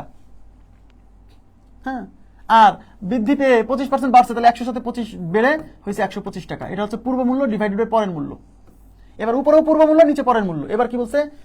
পূর্বে যে ডালের দাম প্রতি কেজি 72 টাকা ছিল, তার মানে এই 72 টাকা কিন্তু এখন প্রতি কেজি ডালের পূর্ব মূল্য। ইয়েস, তার মানে এটা পূর্ব মূল্য। তাহলে এই 72 এখন উপরে লিখতে হবে, কারণ এই যে 100 পূর্ব মূল্য, পূর্ব বাই পরে, তাহলে এখানে পূর্ব বাই পরে বলছে। তাহলে বর্তমানের 1 কেজি ডালের মূল্য কত? তাহলে বর্তমান মূল্য চাইছে 1 কেজির, তাহলে আমি জানি না 1 কেজির বর্তমান মূল্য কত, তাই আমি ধরলাম এক্স। এবার এক্স নিচে লিখছি কেন? এবার পূর্ব মূল্য দেওয়া আছে যে, বুঝছেন? এইবার 100 আর এটাকে দেখেন 25 দিয়ে কাটা যায়, 25 দিয়ে এটা যাবে 4 বার, 25 দিয়ে এটা যাবে 5 বার, এই 4 দিয়ে 72 যাবে 18 বার, 4 18 72। এবার এখানে উপরে কিছু নাই মানে 1 আছে, এই এক্স আর 1 গুণ করলে এক্স হয়, এই 5 আর 18 গুণ করলে 5 18 90 হয়, তার মানে পূর্ব মূল্য ছিল 90 টাকা। পূর্ব মূল্য ছিল কত? 90 টাকা। স্মার্ট ক্যালকুলেশন যারা দেখেন না, স্মার্ট ক্যালকুলেশনের ক্লাস দেখবেন, হ্যাঁ, নাহলে কিন্তু স্মার্ট ক্যালকুলেশনের উপর 6টা ক্লাস নিছি, যাতে এই যেসব কাটাকাটি দেখাচ্ছি সেখানে। এখন আপনি যদি এখানে সেই কাটাকাটিতে প্রশ্ন করেন তাহলে কিন্তু প্রবলেম, তাই না? তাহলে আগাইতে পারবো না ভাই, তাই না? আর দেখেন এটা কেমনে করব, দেখেন আমি ধরে নিচ্ছি পূর্ব মূল্য 100%, খেয়াল করেন পূর্ব মূল্য 100% আর বর্তমান মূল্য কত?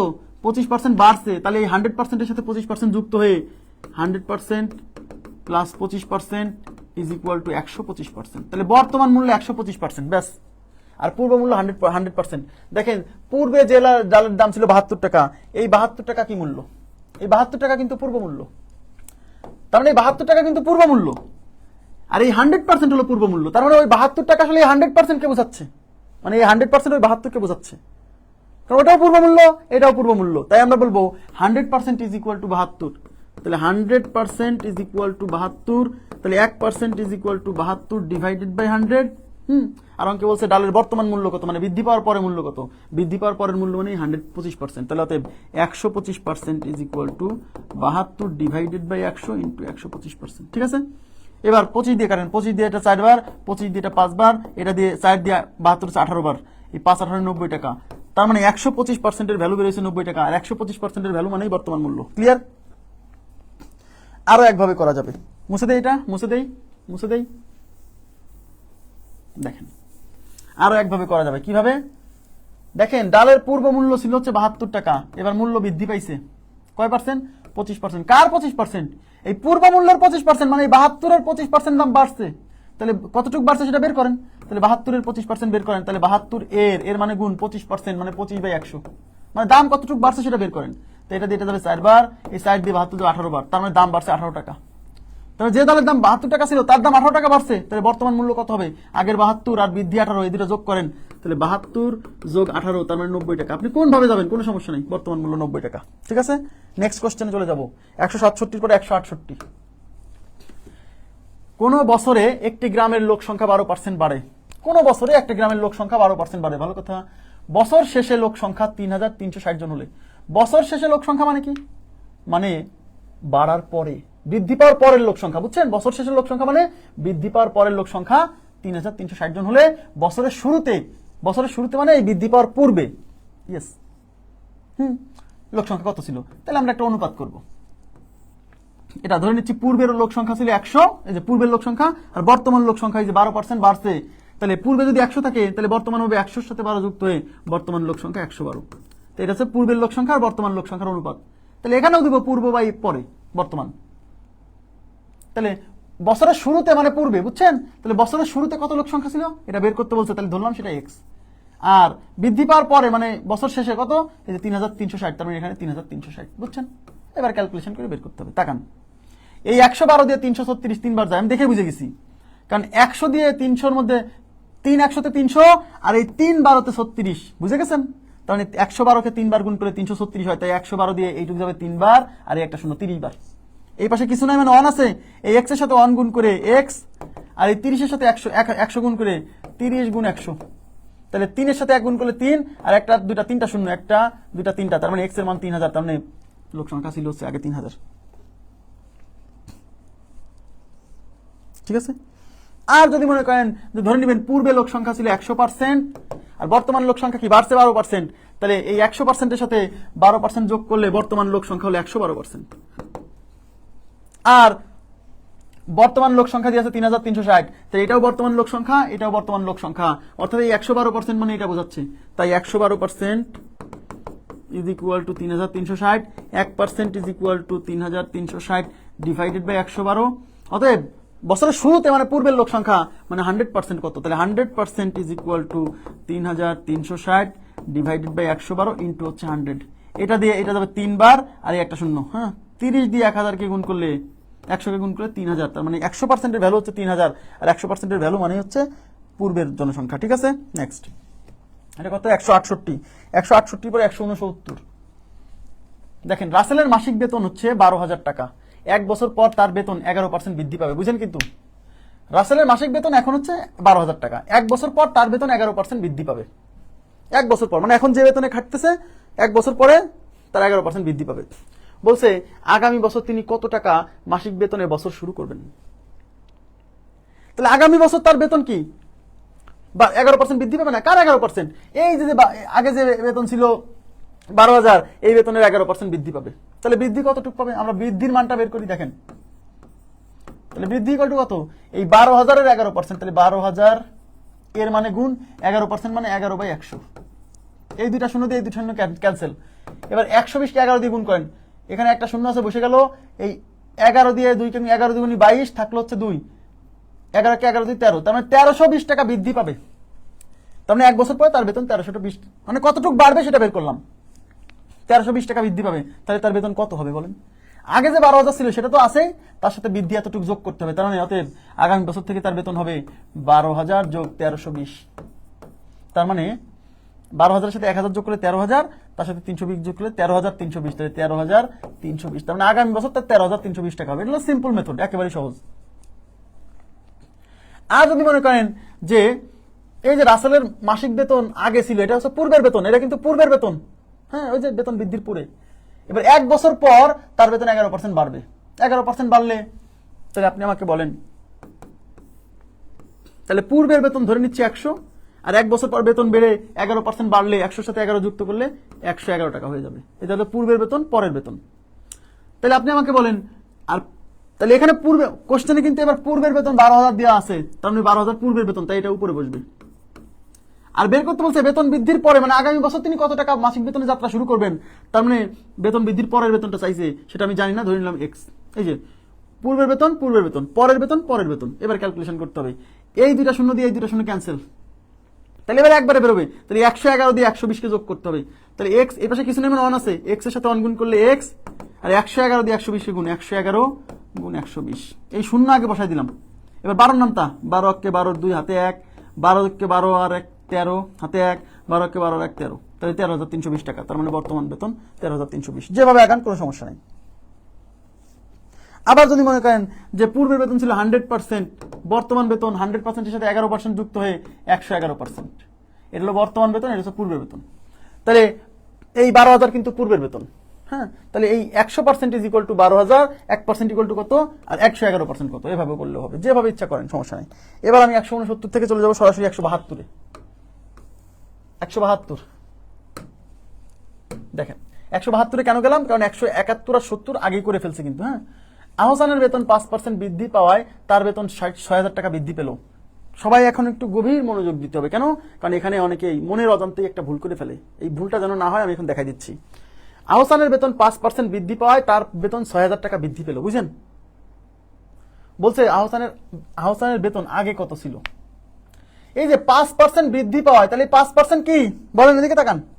এই 5% হলো বেতন বৃদ্ধি, আর এই 6,000 টাকা কি? এই 6,000 টাকাও বেতন বৃদ্ধি, বুঝছেন? এই 5%ও বেতন বৃদ্ধি, এই 6,000 টাকাও কিন্তু বেতন বৃদ্ধি। তার মানে এই 5% এই পুরো 6,000-কে বোঝাচ্ছে।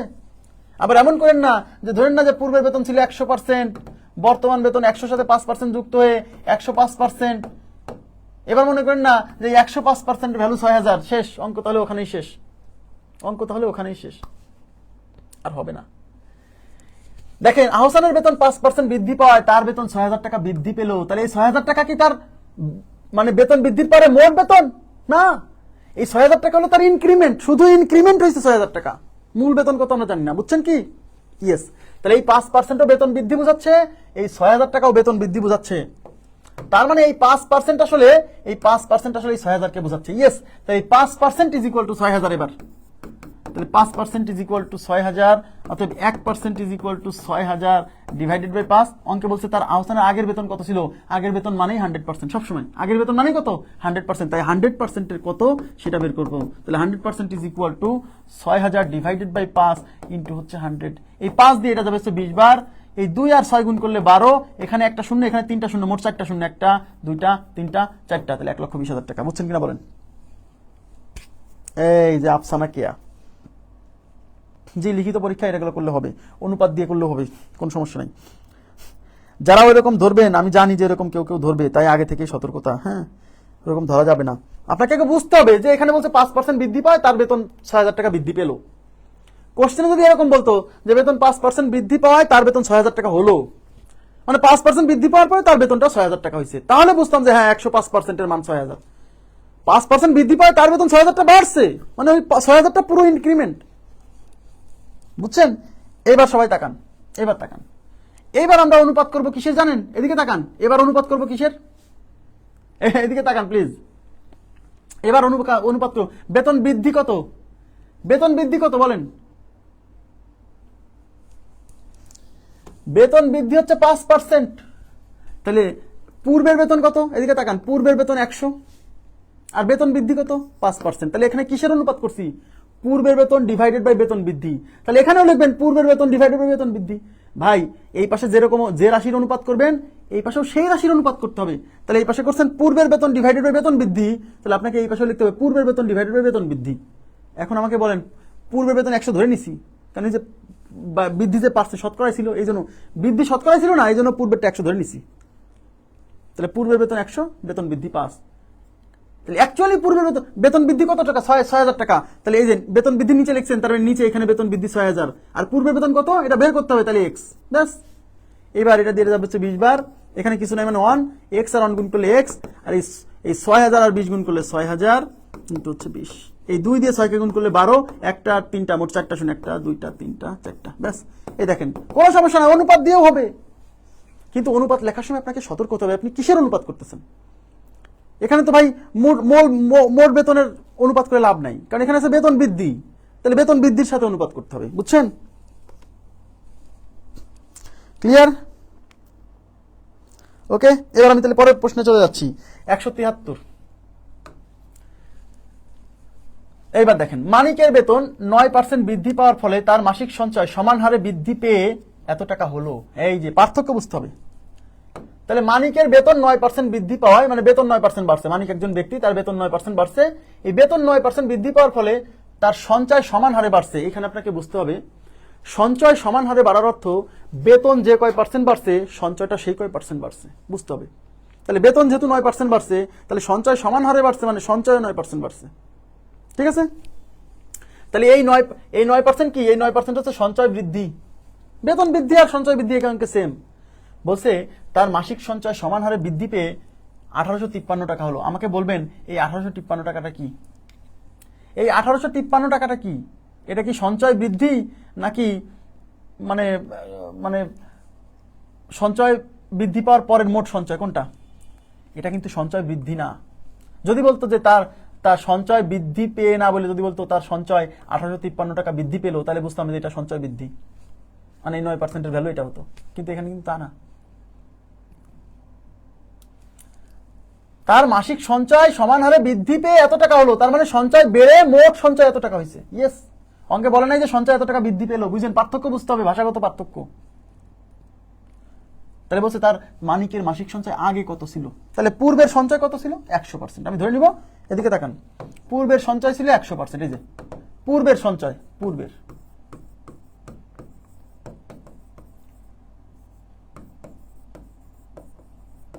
তাহলে বর্তমান সঞ্চয় কত? এই যে 9% বাড়ছে, বেতন 9% বাড়ছে, মানে সঞ্চয় 9% বাড়ছে, কারণ বলেই দিছে বেতন বৃদ্ধি পাওয়ার পরে সঞ্চয়টা সমান হারে বৃদ্ধি পাইছে, মানে বেতন যে কয় পার্সেন্ট বাড়ছে সঞ্চয় সেই কয় পার্সেন্ট বাড়ছে। তাহলে বৃদ্ধি পাওয়ার পরে পরে সঞ্চয় কত? পরে সঞ্চয় কত? পরে সঞ্চয় কত? এই 100 সাথে 9% যোগ দেন, তার মানে 100 প্লাস 9%, মানে 109%। তাহলে এটা হচ্ছে বেতন মানে সঞ্চয় বৃদ্ধি পাওয়ার পরের সঞ্চয়। আর এটা কি? এটাও পরের সঞ্চয়। বুঝছে? তার মাসিক সঞ্চয় সমান হারে বৃদ্ধি পেয়ে এত টাকা হলো, তো এটা হচ্ছে সঞ্চয় বৃদ্ধি পাওয়ার পরের সঞ্চয়। তার মানে এই 109% আসলে 1853 কে বোঝাচ্ছে। তাই 109% is equal to 1853, 1% is equal to 1853 divided by 9, sorry 109। আর অঙ্কে বলছে যে তার সঞ্চয় পূর্বে কত ছিল? পূর্বে মানে 100%, পূর্বে মানে 100%। 1853 ডিভাইডেড বাই 109 ইন্টু হচ্ছে 100। দেখেন 109 দিয়ে এটা কাটা যাবে, আশা রাখতে হবে 109 দিয়ে এটা কাটা যাবে, কারণ কোনো ফ্র্যাকশন, অপশনে কোনো ফ্র্যাকশন নাই, তার মানে এগুলো কাটাকাটি যাবে। এখন 185-র মধ্যে 109 একবার যায়, এবারে এদিকে তাকান, 185-র মধ্যে 109 একবার যায়, একবার যায়।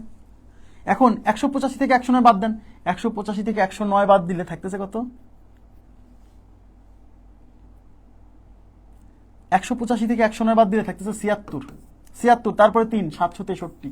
এখন এই 763কে এটা দিয়ে কাটা যায় কিনা বোঝাই যাচ্ছে। প্রথমে 100 চিন্তা করেন, 100কে 7 দিয়ে গুণ করলে হয় 700, আর এই 9কে 7 দিয়ে গুণ করলে হয় 63। ইয়েস, তার মানে 109কে 7 দিয়ে গুণ করলে হয় 7, তার মানে এটা দিয়ে 7 বার যাবে। হ্যাঁ, বুঝছেন? তাহলে এই 100-র সাথে এই 7 গুণ করে দেন, তাহলে কত হচ্ছে? তাহলে 1700। তাহলে 100%-এর ভ্যালু হচ্ছে 1700, আর 100%-এর মান মানে হচ্ছে পূর্বের সঞ্চয়ের মান 1700 টাকা। ক্লিয়ার? আপনারা কি বুঝছেন? কাটাকাটি বুঝতে হবে। নামটা এই 109-এর নামটা তো আমি পারি না, আমি জানি যে এটা কাটবে, কেন অপশনে কোনো ফ্র্যাকশন মান নাই, তার মানে কাটাকাটি যাবে। কাটাকাটি কত যাবে সেটা আমরা দেখছি। হ্যাঁ, এটা অনুপাত দিয়ে করা যাবে। দেখেন কিভাবে অনুপাত দিয়ে করবেন। এখানে কিসের অনুপাত নেবেন? দেখেন, পূর্বের সঞ্চয় চাইছে, মানিকের মাসিক সঞ্চয় আগে কত ছিল, পূর্বের সঞ্চয় চাইছে। তাহলে আমি ধরে নিচ্ছি পূর্বের সঞ্চয় ছিল 100 টাকা। তাহলে বর্তমান সঞ্চয় কত? বর্তমান সঞ্চয় যে 9% বাড়ছে, তাহলে 100 সাথে 9 যোগ করলে বর্তমান সঞ্চয় 109। তাহলে পূর্বের সঞ্চয় ডিভাইডেড বাই বর্তমান সঞ্চয়। তাহলে এখানেও পূর্বের সঞ্চয় ডিভাইডেড বাই বর্তমান সঞ্চয় দিব। বর্তমান সঞ্চয়ের ভ্যালু দেওয়া আছে যে 1853 টাকা, আর পূর্বের সঞ্চয় কত জানি না, ধরলাম x। ব্যাস, এবার এটা দিয়ে এটা 17 বার যাবে, কেবল দেখালাম। হ্যাঁ, আর এখানে এটা 109 দিয়ে 109 কয়বার যায়? একবার যায়, সেই একইটা। x আর 1 গুণ করলে x, আর 17 আর 100 গুণ করলে 1700। ওকে, নেক্সট কত হচ্ছে? 173-এর পরে আমরা যাব হচ্ছে 181। কোশ্চেন নাম্বার 181 দেখেন।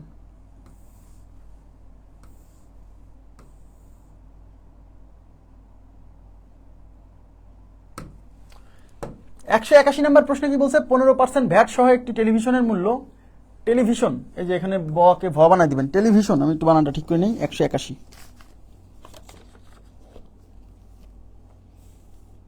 আচ্ছা এটা কিন্তু ঠিক আছে।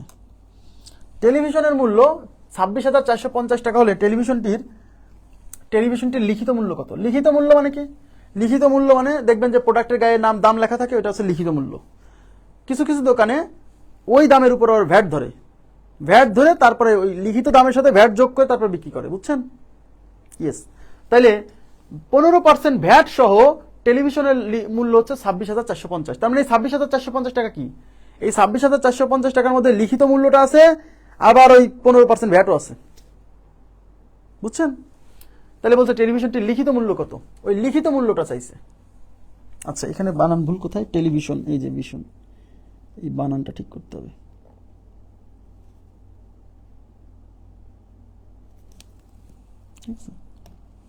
আচ্ছা, তাহলে এখানে কিন্তু উত্তর নাই, অপশনে কিন্তু উত্তর নাই, উত্তর কত আসে আপনারা বলতে পারেন? অপশনে উত্তর নাই। তার মানে আমি ধরে নিচ্ছি যে টেলিভিশনের লিখিত মূল্য 100%। লিখিত মূল্য ইজ ইকুয়াল টু 100%। তাহলে ভ্যাট সহ মূল্য কত? ভ্যাট সহ মূল্য কত বলেন? ভ্যাট সহ মূল্য কত হবে? এই 100%-এর সাথে 15% ভ্যাট যুক্ত হবে, তাহলে 100% প্লাস 15% ইজ ইকুয়াল টু 115%। তাহলে ভ্যাট হচ্ছে 115%। ক্লিয়ার?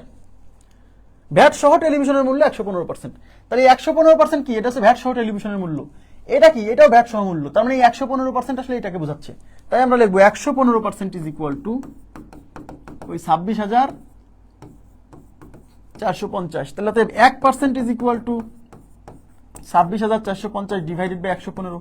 কোশ্চেনে যেহেতু বলছে টেলিভিশনের লিখিত মূল্য চাইছে, লিখিত মূল্য মানে 100%। তাহলে 100% ইজ ইকুয়াল টু কত সেটা বের করবো। তাহলে 100% is equal to 26,450 divided by 115 into হচ্ছে 100।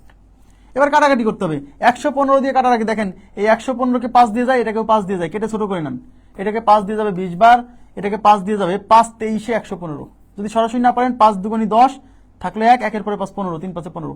এবার 23 দিয়ে এটা কাটা যাবে, আশা রাখতে হবে। 26-এর মধ্যে 23 যাবে একবার, 26 থেকে 23 বাদ দিলে থাকে 3, 3 এর পরে 4 34, 34-এর মধ্যে 23 যাবে একবার। 34 থেকে 23 বাদ দিলে থাকে কত? 34 থেকে 23 11, 11-এর পরে এই 5 বসালে থাকলে 115। এই 115কে 23 দিয়ে ভাগ করা যায়, এই কেবল করছি, এই দেখেন, এই যে 5 23 115, দেখেন এই যে 123কে 5 দিয়ে কেটে 115কে 5 দিয়ে কেটে 23 হয়েছিল, তা বুঝে গেছি 115কে 23 দিয়ে 5 23 115, তাহলে 5 বার, আর এই একটা শূন্য, এটা কাটা, এই 23 দিয়ে এটা কাটা। 1150কে 20 দিয়ে গুণ, দেখেন তাহলে 1150 গুণ থেকে হচ্ছে 20। এখানে একটা শূন্য, এখানে একটা শূন্য, দুইটা শূন্য বসে গেল। এই 5 দিয়ে 2 দিয়ে 5কে গুণ করলে 5 দুগুণে 10, হাতে 1, 2 1 2 আর 1 3, 2 1 2, তার মানে 23,000 টাকা। তার মানে উত্তর হচ্ছে 23,000 টাকা। ক্লিয়ার? উত্তর হচ্ছে 23,000 টাকা। ওকে, অনুপাত দিয়ে আপনি এটা ক্লিয়ার করে ফেলতে পারবেন। দেখেন এখন আপনারা কিসের মূল্য চাইছে, একটা হলো ভ্যাট সহমূল্য, একটা ভ্যাট সারা মূল্য। আমি ধরে নিচ্ছি ভ্যাট সারা মূল্য 100 টাকা, তাহলে ভ্যাট সহমূল্য কত হবে, ওই যে 15% ভ্যাট, তাহলে 100 সাথে 15 যুক্ত করলে 115 টাকা হচ্ছে ভ্যাট সহমূল্য। তো এটা ভ্যাট সারা মূল্য, ভ্যাট সহমূল্য। আর কোশ্চেনে ভ্যাট সহমূল্য দিয়ে আছে 26,450, তো ভ্যাট সহমূল্য উপরে বসবে না নিচে বসবে, এই যে ভ্যাট সহমূল্য 115 নিচে বসছে, তার মানে এখানে বসবে হচ্ছে ভ্যাট সহমূল্য 26,450। আর ভ্যাট সারা মূল্য মানে লিখিত মূল্যটা বের করবো, তাই ওটা ধরলাম এক্স, ব্যাস ক্যালকুলেশন করতে হবে। এটা 5 দিয়ে কাটলে যায় 20 বার, এটা 5 দিয়ে কাটলে যায় 23 বার, এই 23 দিয়ে 26-এর মধ্যে যাবে একবার, থাকলো 3, 3-এর পরে 4, 34, 34 দিয়ে 23-কে যাবে একবার, থাকলে 11, 11-এর পরে 5, 115, 115-কে 23 দিয়ে 5, 23, 115, এই একটা শূন্য, বুঝছেন? এই এক্স এই পাশে কিছু নাই মানে 1, এক্স আর 1 গুণ করলে এক্স অক্ষে এক্স, এটা গুণ করলে পারে 20 গুণ এটা, তাহলে 20 গুণ 1150, এই শূন্য আর এই শূন্য বসে গেল, 115 দুগুণে 230। এদিকে দেখেন 2 গুণ 115 মানে 230, এই একটা শূন্য একটা শূন্য, দুইটা শূন্য, 2 গুণ 115 মানে 230, এই 23,000 টাকা, তাহলে এক্স ইকুয়াল টু 23,000। ক্লিয়ার? ওকে, এবার 181 পরে আমি চলে যাব 182। 182-কে কি বলছে দেখেন, বলছে একটি বই 5% কমিশনে খরিদ করা হলো। খরিদ করা হলো মানে কেনা হলো। কমিশন মানে ছাড়, কমিশন মানে ডিসকাউন্ট। হ্যাঁ, মানে বই কিনতে গেলে দেখবেন যে বলে না বইয়ে 20% কমিশন, মানে কি বইয়ের গায়ে যে দাম লেখা আছে সেই লিখিত মূল্যের চেয়ে 20% কমাই আপনার কাছে বিক্রি করবে, এটাকে বলে কমিশন। তার মানে কমিশন দিল মানে আপনাকে আসলে ডিসকাউন্ট দিল, মানে ছাড় দিল। তাহলে একটি বই 5% কমিশনে খরিদ করা হলো, মানে আপনি 5% কমিশন দিয়ে কিনছেন। বলছে যদি বইটি 6% কমিশনে কেনা হতো, কিনে আসছেন 5% কমিশনে, মানে 5% ছাড় দিয়ে, এবার চিন্তা করতেছেন যদি আমি 6% কমিশনে কিনতে পারতাম। আচ্ছা বলেন, কমিশন যত বেশি বইয়ের দাম তত কম, বুঝেন? কিন্তু কমিশন যত বেশি বইয়ের দাম কত কম। কমিশন 20% মানে বইয়ের দাম 20% কম, 20% ছাড়। কমিশন 30% মানে বইয়ের দাম 30% কম, বুঝছেন? তাহলে কমিশন যত বেশি বইয়ের দাম তত কম। ওকে, তাহলে 5% কমিশন দিলে পারে আপনি বইয়ের যে দামে কিনছেন 6% কমিশন দিয়ে মানে বইটা আরো কম দামে কিনছেন, কম দামে পাইতেন, তাই না? তাহলে বলছে যদি বইটি 6% কমিশনে খরিদ করা হতো তাহলে আরো 15 টাকা কম লাগতো। ওই যে দেখেন 5% কমিশন দিয়ে যে দাম লাগছে, 6% কমিশন পাইলে আরো 15 টাকা কম লাগতো, কারণ কমিশন বেশি মানে ভ্যালু কমে যেত, মানে আপনার আরো খরচ কম হতো। বলছে বইটির প্রকৃত মূল্য কত। এইখানে আপনাকে একটা বিষয় বুঝতে হবে, বইটির প্রকৃত মূল্য মানে বইয়ের গায়ে যে মূল্যটা লেখা আছে ওইটা। তাহলে বইয়ের গায়ে যে মূল্য লেখা আছে সেটাকে আমি 100% ধরবো, যে বইয়ের মূল্য 100%। এবার তাকান, বইয়ের মূল্য, গায়ের মূল্য বা প্রকৃত মূল্য হচ্ছে 100%। এখন আমার প্রশ্ন হচ্ছে এই 5% কমিশন না হয়ে 6% কমিশন হলে 15 টাকা কম পাওয়া যেত, আরো কম পাওয়া যেত। তাহলে আপনি আমাকে বলেন, তার মানে 5%, এই যে 5% আর এই 6%, এই দুই কমিশনের পার্থক্য কত? 1% কমিশন। তার মানে 1% কমিশন যদি আপনি বেশি পেতেন তাহলে 15 টাকা আরো কম লাগতো। তার মানে এই যে 15 টাকা কম যে লাগছে, এই 15 টাকা কম লাগছে আসলে এই 1% কমিশনের জন্য। ইয়েস, তার মানে এই যে এক্সট্রা করে 5% থেকে 6% কমিশন পাইছেন, মানে এক্সট্রা অতিরিক্ত 1% কমিশন পাইছেন, ওই 1% কমিশনের জন্য আরো 15 টাকা কমে গেছে। ইয়েস, তার মানে এই 1%-এর ভ্যালু হচ্ছে 15 টাকা, এটা বুঝতে হবে।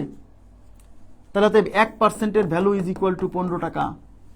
তাহলে বইয়ের লিখিত মূল্য মানে বইয়ের প্রকৃত মূল্য মানে 100%-এর ভ্যালু। ইয়েস, তাহলে 100% ইজ ইকুয়াল টু 15 গুণিতক 100 ইজ ইকুয়াল টু হচ্ছে 1500 টাকা। তার মানে 100%-এর ভ্যালু 1500, আর 100%-এর ভ্যালু মানে আসলে প্রকৃত মূল্য। তাহলে উত্তর হচ্ছে 1500 টাকা। অনেকে বলে যে ভাই এখানে 100%-এর মূল্য মানে আপনি 100%-এর মূল্য বের করলেন কেন, এখানে তো বইয়ের প্রকৃত মূল্য। আসলে আমি যে জিনিসটা চিন্তা করছি যে 1% বেশি কম দিলে, কমিশন বেশি দিলে আপনি 15 টাকা কম পাইতেন। আচ্ছা, আপনাকে যদি 100% কমিশন দিত, 100% কমিশন দিত মানে পুরো বইটা ফ্রিতে দিত, মানে আপনার কাছ থেকে কোনো টাকা নিত না, মানে বইয়ের গায়ে যে দাম লেখা আছে পুরো দামটাই ফ্রি হতো, তাই না? ইয়েস, তার মানে কমিশন, এই 1% কমিশনের মূল্য যদি 15 টাকা হয় তাহলে 100% কমিশনের মূল্য হচ্ছে 1500 টাকা। আর 100% কমিশন দিয়ে বিক্রি করা মানে আসলে বইটা ফ্রি দেওয়া। তা বইটা ফ্রি দেওয়া মানে কি আপনার কাছ থেকে 1 টাকাও নেয়নি বইয়ের যে দাম। ইয়েস, এই জন্য বলছি বইয়ের দাম 1500 টাকা। বুঝছেন কি? 100%-এর ভ্যালু মানে প্রকৃত মূল্য। ওকে, নেক্সট, এবার হচ্ছে 180-তে যাব।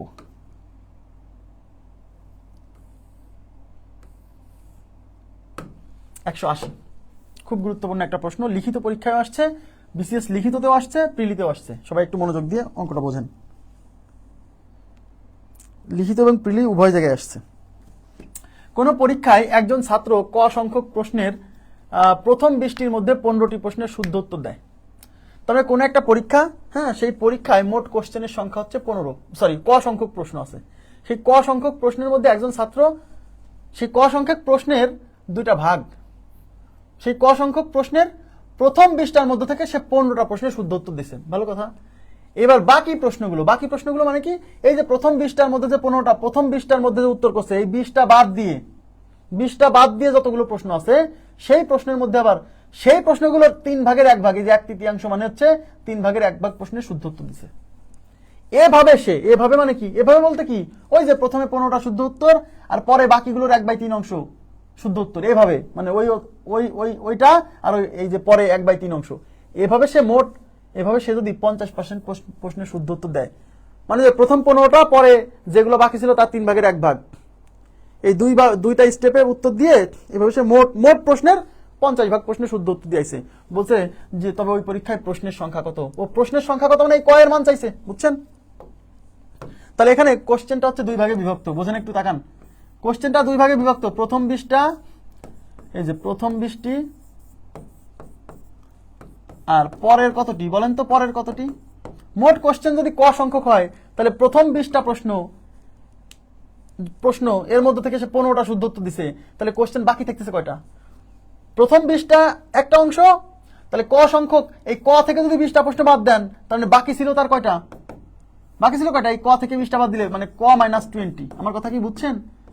তাহলে প্রথমে যে 15টা উত্তর দিছে এই 20টার মধ্যে থেকে শুদ্ধ উত্তর দিছে, আর পরে যে 1/3 উত্তর দিছে সেটা হচ্ছে ক -20 থেকে, মানে বাকি কোশ্চেনগুলোর মধ্যে থেকে, বুঝছেন? এই যে বাকি প্রশ্নগুলোর, তাহলে প্রথম 20টার মধ্যে থেকে 15টা উত্তর দিছে, তাহলে প্রশ্ন আর বাকি আছে কয়টা? তাহলে প্রথম 20টা কিন্তু উত্তর দিছে, তার মধ্যে শুদ্ধ দিছে 15টা। অ্যান্সার প্রথম 20টার 20টাই লিখছে, শুদ্ধ 15টা হয়েছে, 5টা ভুল হয়েছে। তাহলে বাকি প্রশ্ন আছে কয়টা আছে? উত্তর তো 20টা দিয়ে ফেলছে, তাহলে ক -20 এই যে বাকি প্রশ্ন, এই বাকি প্রশ্ন থেকে আবার উত্তর দিছে 3 ভাগের 1 ভাগ, মানে এই বাকি ক এর 1/3 অংশ। তাহলে এখান থেকে শুদ্ধ উত্তর দিছে 15টা, আর এখান থেকে শুদ্ধ উত্তর দিছে এই ক -20, এই ক দেখেন, এই ক -20 এর মানে গুণ 1/3 মানে 1/3, এই যে এতগুলা। তাহলে মোট শুদ্ধ উত্তরের পরিমাণ কত? এই 15টা আর এই কটা যোগ করতে হবে। তাহলে অতএব শুদ্ধ উত্তর ইকুয়াল টু, এই দেখেন, তাহলে 15 প্লাস ক -20 ইন্টু 1/3। এই ইন্টু 1/3 না দিয়ে আমি একবারে 3 দিয়ে ভাগ করে দিই। কোনো কিছু 3 ভাগের 1 ভাগ মানে ওই জিনিসটাকে 3 দিয়ে ভাগ করা, ওই যে 1/3 না দিয়ে একবারে 3 দিয়ে ভাগ। এগুলো কি? এগুলো হচ্ছে মোট শুদ্ধ উত্তর। এই যে প্রথম অংশ থেকে 15টা আর পরের অংশ থেকে 3 ভাগের 1 ভাগ, এগুলো মোট শুদ্ধ উত্তর। আর এভাবে সে মানে এই মোট শুদ্ধ উত্তরের পরিমাণ 50%, মানে টোটাল প্রশ্নের 50%। তাহলে টোটাল প্রশ্ন হচ্ছে ক সংখ্যক, টোটাল প্রশ্ন কি ক সংখ্যক না? তাহলে মোট সে উত্তর দিতে এভাবে মানে 2 স্টেপে শুদ্ধ উত্তর দিছে না, প্রথম 20টা থেকে 15টা, পরে ক -20 থেকে 1/3। এভাবে মানে কি, এই যে 15টা আর এইটা এভাবে মানে এই যে এইগুলা, হ্যাঁ, এভাবে সে মোট 50% প্রশ্নের উত্তর দিছে শুদ্ধ। তাহলে মোট প্রশ্ন মানে মোট প্রশ্ন মানে ক সংখ্যক না, এই ক সংখ্যকের 50%। তাহলে ক এর 50% মানে ক ইন্টু 50/100। আরে 50% মানে অর্ধেক, এই 50% মানে কি অর্ধেক না? ইয়েস। তাহলে আমি এগুলো লিখবো কেন? তাহলে ক এর 50% মানে ক/2, একবারে শেষ। তাহলে এইটা কি, এই পুরোটা হচ্ছে তার দেওয়া শুদ্ধ উত্তর, এটা হচ্ছে তার দেওয়া শুদ্ধ উত্তর, এই দুটো তো সমান। ইয়েস, তাই প্রশ্ন মতে এটা ইকুয়াল টু এইটা আপনাকে বুঝতে হবে, এই লাইনটা বোঝা লাগবে, এই লাইনটা অনেকে বোঝে না, এটা কিভাবে হলো, বুঝছেন? এবার সমাধান করে কর মান বের করতে হবে। এখানে লসাগু হচ্ছে 3, 3 15 45 প্লাস 3 3 কাটা, তাহলে ক প্লাস মাইনাসে -20 ইজ ইকুয়াল টু ক ডিভাইডেড বাই 2। এই ক/2 মানে ক এর 50%, বুঝছেন? এবার দেখেন 45 থেকে 20 গেলে 25 প্লাস ক, নিচে হচ্ছে 3 ইজ ইকুয়াল টু ক/2। আর গুণ করে দেন, এই 3 দিয়ে ক কে গুণ করলে 3 ক, এই 2 দিয়ে গুণ করলে 25 দুগুণী 50 প্লাস 2 ক। এখন এই 3 ক থেকে এই 2 ক এই পাশে বিয়োগ করেন, তাহলে 3 ক থেকে 2 ক বিয়োগ হলে 1 ক, মানে একটা ক ইকুয়াল টু 50। তাহলে কর মান 50 আর কর মান মানেই মোট প্রশ্নের সংখ্যা, তাহলে উত্তর হচ্ছে 50। বোঝা গেছে কি? কাইন্ডলি একটু রেসপন্স করেন তো, বুঝছেন কিনা এই কোশ্চেনটা কি বুঝছেন? প্লিজ একটু কাইন্ডলি রেসপন্স করেন। এটা লিখিত প্রিলি 2 জায়গায় আসছে, হ্যাঁ, লিখিত প্রিলি 2 জায়গায় আসছে।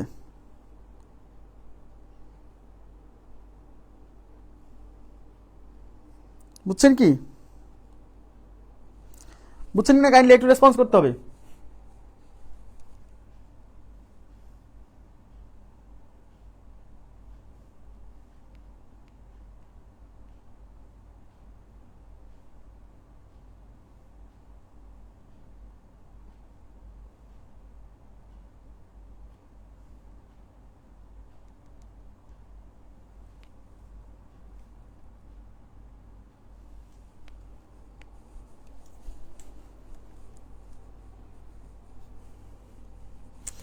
হ্যাঁ, লিখিত আসলে এই নিয়ম খালি বাংলায় লিখবেন যে প্রথম 20টি প্রশ্নের মধ্যে উত্তর দিয়েছে 15টি, শুদ্ধ উত্তর 15টি, বাকি অবশিষ্ট প্রশ্নের সংখ্যা হচ্ছে ক-20। এই ক-20 থেকে শুদ্ধ উত্তর দিয়েছে ক-20 ডিভাইডেড বাই 3, ঠিক আছে? অতএব মোট শুদ্ধ উত্তর 15 প্লাস ক-20/3।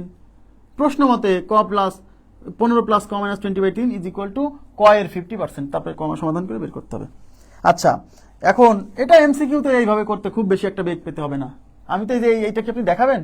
আপনি তো লিখবেনই এই লাইন। দেখেন, প্রথম 20টার মধ্যে থেকে শুদ্ধ উত্তর 15টা, পরে ক-20 সংখ্যক প্রশ্ন। অনেকে বোঝে না যে ভাই প্রথমে উত্তর দিল 15টা, আপনি এখানে ক-15 না লিখে ক-20 লিখছেন কেন? আরে প্রথমে উত্তর দিয়েছে 20টা, তার মধ্যে 15টা শুদ্ধ হয়েছে, 5টা ভুল হয়েছে, তো সেটাকে উত্তর দেওয়ার মধ্যে ধরতে হবে না? তাহলে প্রথমে 20টা উত্তর দিছে, তার মধ্যে শুদ্ধ 15টা, পরে কোশ্চেন থেকে গেছে ক-20, এই ক-20 থেকে শুদ্ধ দিছে এর 3 ভাগের 1 ভাগ, তার মানে 3 দিয়ে ভাগ। তাহলে মোট শুদ্ধ উত্তর হচ্ছে 15 প্লাস ক-20/3। এটা হলো মোট শুদ্ধ উত্তর।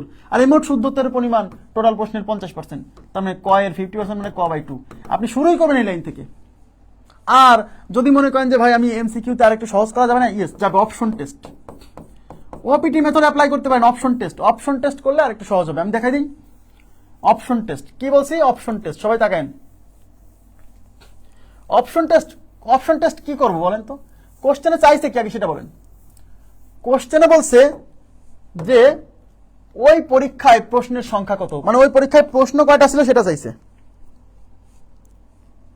জি, 50% বলার কারণে ক/2 করে দিছি। হ্যাঁ, আর যদি 50% না বলতো, অন্য কিছু বলতো, তখন আমরা এই ক এর 30% বললে 30% লিখে 30/100 করতাম। আরে ভাই 50% মানে 50/100, এই 50 50, 50 দুগুণে 100, তার মানে ক/2 একবারে। 50% না অর্ধেক সংখ্যক না? ইয়েস। দেখেন এখানে বলছে মোট পরীক্ষায় প্রশ্নের সংখ্যা চাইছে, তো প্রশ্নের সংখ্যা চাইছে, তার মানে অপশনে প্রশ্নের সংখ্যা দেওয়া আছে। সবাই তাকাবেন, অপশনে কি দেওয়া আছে? প্রশ্নের সংখ্যা। তাহলে আমি 1 নাম্বার অপশন, প্রশ্নের সংখ্যা যদি 20টা হয়, দেখি আমার অঙ্কের শর্ত কি মানে কিনা। প্রশ্নের সংখ্যা যদি 20টা হয়, প্রশ্নে বলছে 20টি প্রশ্নের মধ্যে 15টি প্রশ্নের সঠিক উত্তর দিছে। বাকি প্রশ্নগুলোর, আরে ভাই প্রশ্নের সংখ্যাই যদি 20টা হয়, তার মধ্যে তাহলে প্রথমেই তো 20টা উত্তর দেওয়া হয়ে গেছে, তাহলে বাকিগুলো আর থাকতেছে? তো বাকি তো প্রশ্নই থাকতেছে না, তাহলে এটা তো প্রথমেই বাদ। প্রশ্নের সংখ্যা যদি 30টা হয়, এই 30টার মধ্যে প্রথমে 20টা উত্তর দিছে। দেখেন এদিকে তাকান, 20টার মধ্যে 15টা রাইট দিছে, 15টা রাইট দিছে, তাই না? তাহলে 30টার মধ্যে 20টা উত্তর করছে, তাহলে আর বাকি থাকছে 10টা। এই 10টার 3 ভাগের 1 ভাগ মানে 10/3। ফ্র্যাকশন চলে আসছে, ফ্র্যাকশন তো হবে না। ভগ্নাংশ চলে আসছে, ভগ্নাংশ তো হবে না। 3 ভাগের 1 ভাগ, তার মানে এটাও বাদ। বুঝছেন? তাহলে প্রশ্ন যদি 40টা হয়, দেখেন তাহলে প্রথমে 20টার উত্তর দিছে, 20টার মধ্যে 15টা রাইট, আর বাকি প্রশ্ন 20টা, সেই 20টার 3 ভাগের 1 ভাগ মানে 20/3, তাও তো ফ্র্যাকশন হচ্ছে না, বাদ। ফ্র্যাকশন আসবে না। প্রশ্নের সংখ্যা তো আর ফ্র্যাকশন হতে পারে না। হতে পারে যে একটা প্রশ্নের আপনি একটা প্রশ্নে অর্ধেক উত্তর দিচ্ছেন, এখন ওইটা বলবেন যে হ্যাঁ এটা তো দেওয়া যায় স্যার, দেখা গেল যে প্রশ্নের মধ্যে ক খ আছে, ক খ নাই, অপশন নাই কোনো, সবগুলো মানে প্রশ্ন একটা মানে একটাই। তাহলে প্রশ্নের সংখ্যা যদি 50টা হয়, এই 50টা প্রশ্নের মধ্যে প্রথম 20টার মধ্যে, আপনি এদিকে তাকান, প্রথম 20টার মধ্যে 15টা রাইট দিচ্ছেন। প্রথম 20টার মধ্যে 15টা, অবশিষ্ট প্রশ্ন কয়টা? এই 50 থেকে 20টা বাদ দিলে অবশিষ্ট প্রশ্ন 30টা। এই 30টার 3 ভাগের 1 ভাগ কত বলেন? এই 30টার 3 ভাগের 1 ভাগ মানে 30/3 মানে 10টা। তাহলে প্রথম দিচ্ছেন 15টা রাইট, পরে দিচ্ছেন 10টা রাইট, তাহলে মোট রাইট কয়টা? 15 আর 10 25টা। মোট রাইট 25টা, আর মোট প্রশ্ন কয়টা? 50টা। এইবার হিসাব করেন যে মোট রাইটের সংখ্যাটা মোট প্রশ্নের 50% হয়েছে কিনা। এই যে প্রশ্নে বলা আছে এইভাবে সে 50% প্রশ্নের সঠিক উত্তর দিছে। ইয়েস, মোট প্রশ্ন 50টা, সে উত্তর দিছে 25টা, তার মানে আমি দেখতে পাচ্ছি 50-এর অর্ধেক মানে 50% হচ্ছে 25। ইয়েস, তার শুদ্ধ উত্তরের সংখ্যা মোট প্রশ্নের 50%, এই যে মিলে গেছে, তার মানে এটা আমাদের উত্তর। বুঝছেন কি অপশন টেস্টের ব্যাপারটা? অপশন টেস্টের ব্যাপারটা বুঝছেন কিনা? কাইন্ডলি একটু রেসপন্স করেন তো। আপনারা কি অপশন টেস্টের ব্যাপারটা বুঝছেন যে অপশন টেস্ট কিভাবে হইলো? এই অঙ্ক আসলে অপশন টেস্ট করবেন। এই অঙ্ক কিন্তু শুধু এই একটা না, এরকম অঙ্ক আরো 2টা আসছে। হ্যাঁ, অপশন টেস্ট করবেন। অপশন টেস্ট সহজ।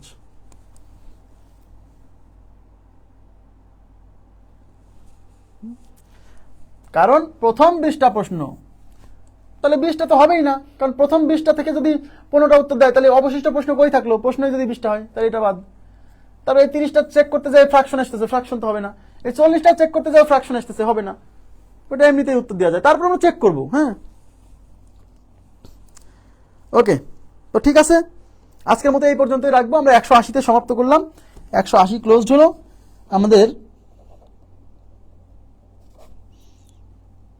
আমরা আগামী ক্লাসে পরে থেকে শুরু করব, ঠিক আছে? আগামী ক্লাস মানে আগামীকাল। তো ঠিক আছে, আজকের মতো এই পর্যন্ত রাখছি। ভালো থাকবেন সবাই, আল্লাহ হাফেজ, শুভরাত্রি।